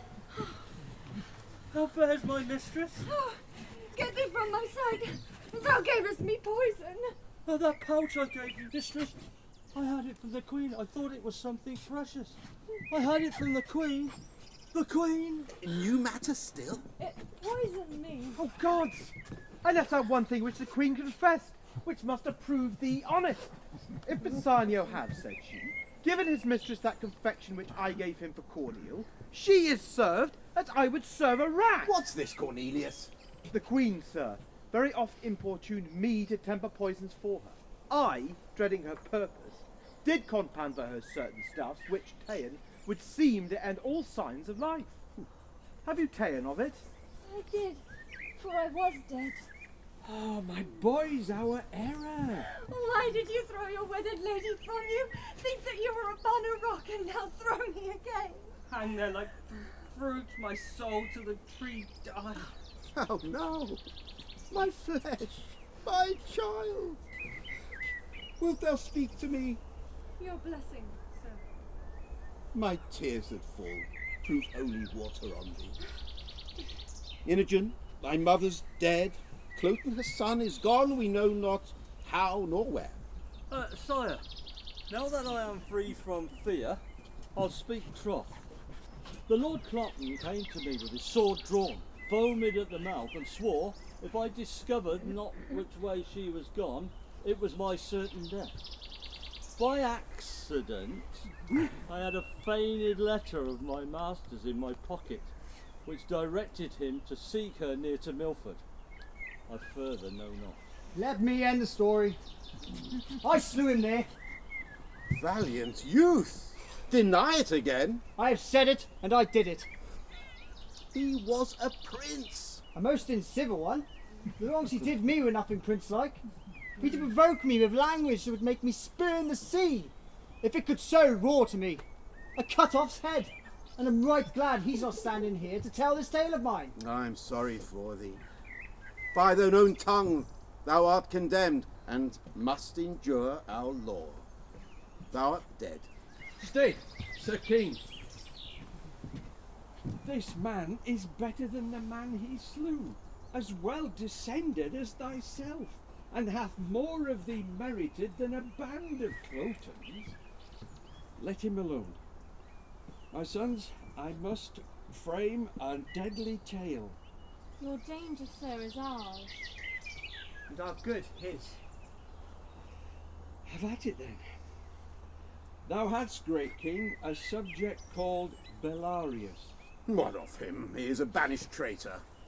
He it is that hath assumed this age. Indeed a banished man, I know not how a traitor. Take him hence. First, pay me for the nursing of thy sons. Nursing of my sons? Great sir, these boys are none of mine. They are yours, my liege. Their blood of your begetting. How? My blood? So sure as you your fathers. I, old Morgan, am that Belarius whom you sometime banished. Your pleasure was my least offence. Beaten for loyalty, incited me to treason. I stole these princes, and for 20 years have I trained them up. But, gracious sir, here are your sons again. I lost my children. If these be they, I know not how to wish a pair of worthier sons. Be pleased a while. This gentleman, my Polydor, is true Guiderius. This gentleman, my Cadwal, Arviragus, your younger princely son. He, sir, was lapped in a most curious mantle wrought by his mother, which I can with ease produce. Guiderius had upon his neck a mole, a star of wonder. He hath it still. 'Tis nature's evidence now. What am I? A mother to the birth of 3! Oh, Imogen! Thou hast lost by this a kingdom! Oh no, my lord, I have 2 worlds by it. Oh, gentle brothers, have we thus met? Oh, you called me brother when I was but your sister. Ah, you brothers when you were so indeed. Did you ever meet? my good lord. And a first meeting loved, until he thought he died. Oh, rare instinct. When shall I hear all through? How, where, and when? But nor's the time nor place for such long interrogatories. See, Posthumus hankers on Imogen, and she, like harmless lightning, throws her eye on him, her brothers, on me, her master, hitting each object with a joy. Let's quit this place and smoke the temple with our sacrifices.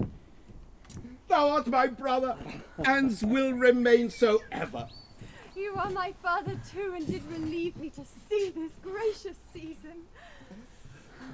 So, all overjoyed, save these in bonds. Let them be joyful too. The forlorn soldier that so nobly fought, he would have well become this place, and graced the thankings of a king. I am, sir, the soldier that did company these three, in poor beseeming, and that I was he. Speak, Iachimo. I had you down and might have made you finish. I am down again. But now my heavy conscience sinks my knee as then you're forced it. Take this life, beseech you, which I so often owe. But first, your ring, and here, the bracelet of the truest princess that ever swore her faith. Kneel not to me. The power that I have on you is to spare you. The malice towards you, to forgive you. Live, and deal with others better. Nobly doomed. We'll learn our freeness of a son-in-law. Pardons, the word to all. You hold us, sir, as you did mean indeed to be our brother. Joy do we that you are. Your servant, princes. Good my lord of Rome, call forth your soothsayer. As I slept, methought great Jupiter appeared to me, and when I waked, I found this label on my bosom. Let her show her skill in the construction. Philomenia, Here, my read and declare the meaning. When as a lion's whelp shall, to himself unknown, without seeking find, and be embraced by a piece of tender air, and when from a stately cedar shall be lopped branches, which being dead many years, shall after revive, be jointed to the old stock and freshly grow, then shall Posthumus end his miseries, Britain be fortunate, and flourish in peace and plenty. Thou, Leonatus, art the lion's whelp, the piece of tender air, thy virtuous daughter, and this most constant wife, who, even now answering the letter of the oracle, unknown to you, unsought, were clipped about by this most tender air. This hath some seeming. The lofty cedar, royal Cymbeline, personates thee, and thy lopped branches point thy two sons forth, who by Bellaris stolen, for many years thought dead, art now revived, to the majestic cedar joined, whose issue promises Britain peace and plenty. Well, my peace we will begin. And, Caius Lucius, we submit to Caesar to pay that wonted tribute, from the which we were dissuaded by our queen, on whom the heavens in justice, on her and hers, have laid heavy hand. The fingers of the powers above do tune the harmony of this peace, for our princely eagle, the imperial Caesar, shall again unite his favour with the radiant Cymbeline, which shines here in the west. Laud we the gods, and let our crooked smokes climb to their nostrils from our blessed altars. Publish we this peace to all our subjects. Set we forward, let a British and a Roman ensign wave friendly together. So to Ludstown march, and in the temple of great Jupiter our peace will ratify. Seal it with feasts. Set on there! Never was a war did cease ere bloody hands were washed with such a peace.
Some